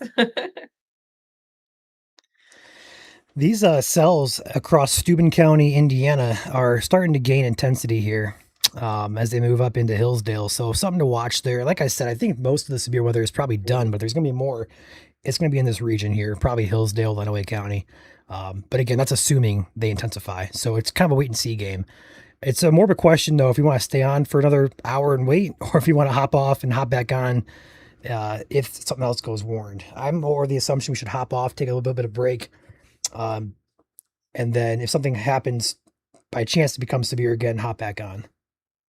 Because right Yeah, now I'm the good with confidence is just not there that's going to actually be severe. It could be. We just don't know. But overall today, we've yet to see many widespread, reports of outages or tree damage. So overall environment today is kind of on that lower side, I'd say, but it's not impossible to get another warning or two. So go ahead, Chandler. No, I was gonna say the same thing. I'm totally okay with that. Okay. Well, guys, with that said, probably a good time to hop out of here as well because Dawn is having issues with her camera. So with that said, we are going to hop out. In the event another warning is issued for Hillsdale, Lenawee, or Monroe County, you'll find myself and perhaps Chandler back on, maybe Dawn as well. We'll see. Get that fixed for her. In the meantime, we're going to roll the outro. Thanks for watching. Be sure to smash the like button on your way out. And also, if you have not downloaded our MSC app yet, would highly recommend doing so. The report side of things came in handy today. Also, Freddie in the top left corner, waving bye, Freddie. But all these reports coming in out of South Michigan today came in clutch for us today. So thank you to all those who contributed on your side of things as well. With that said, from Freddie, Austin, Chandler, Dawn, myself, we'll catch you all later.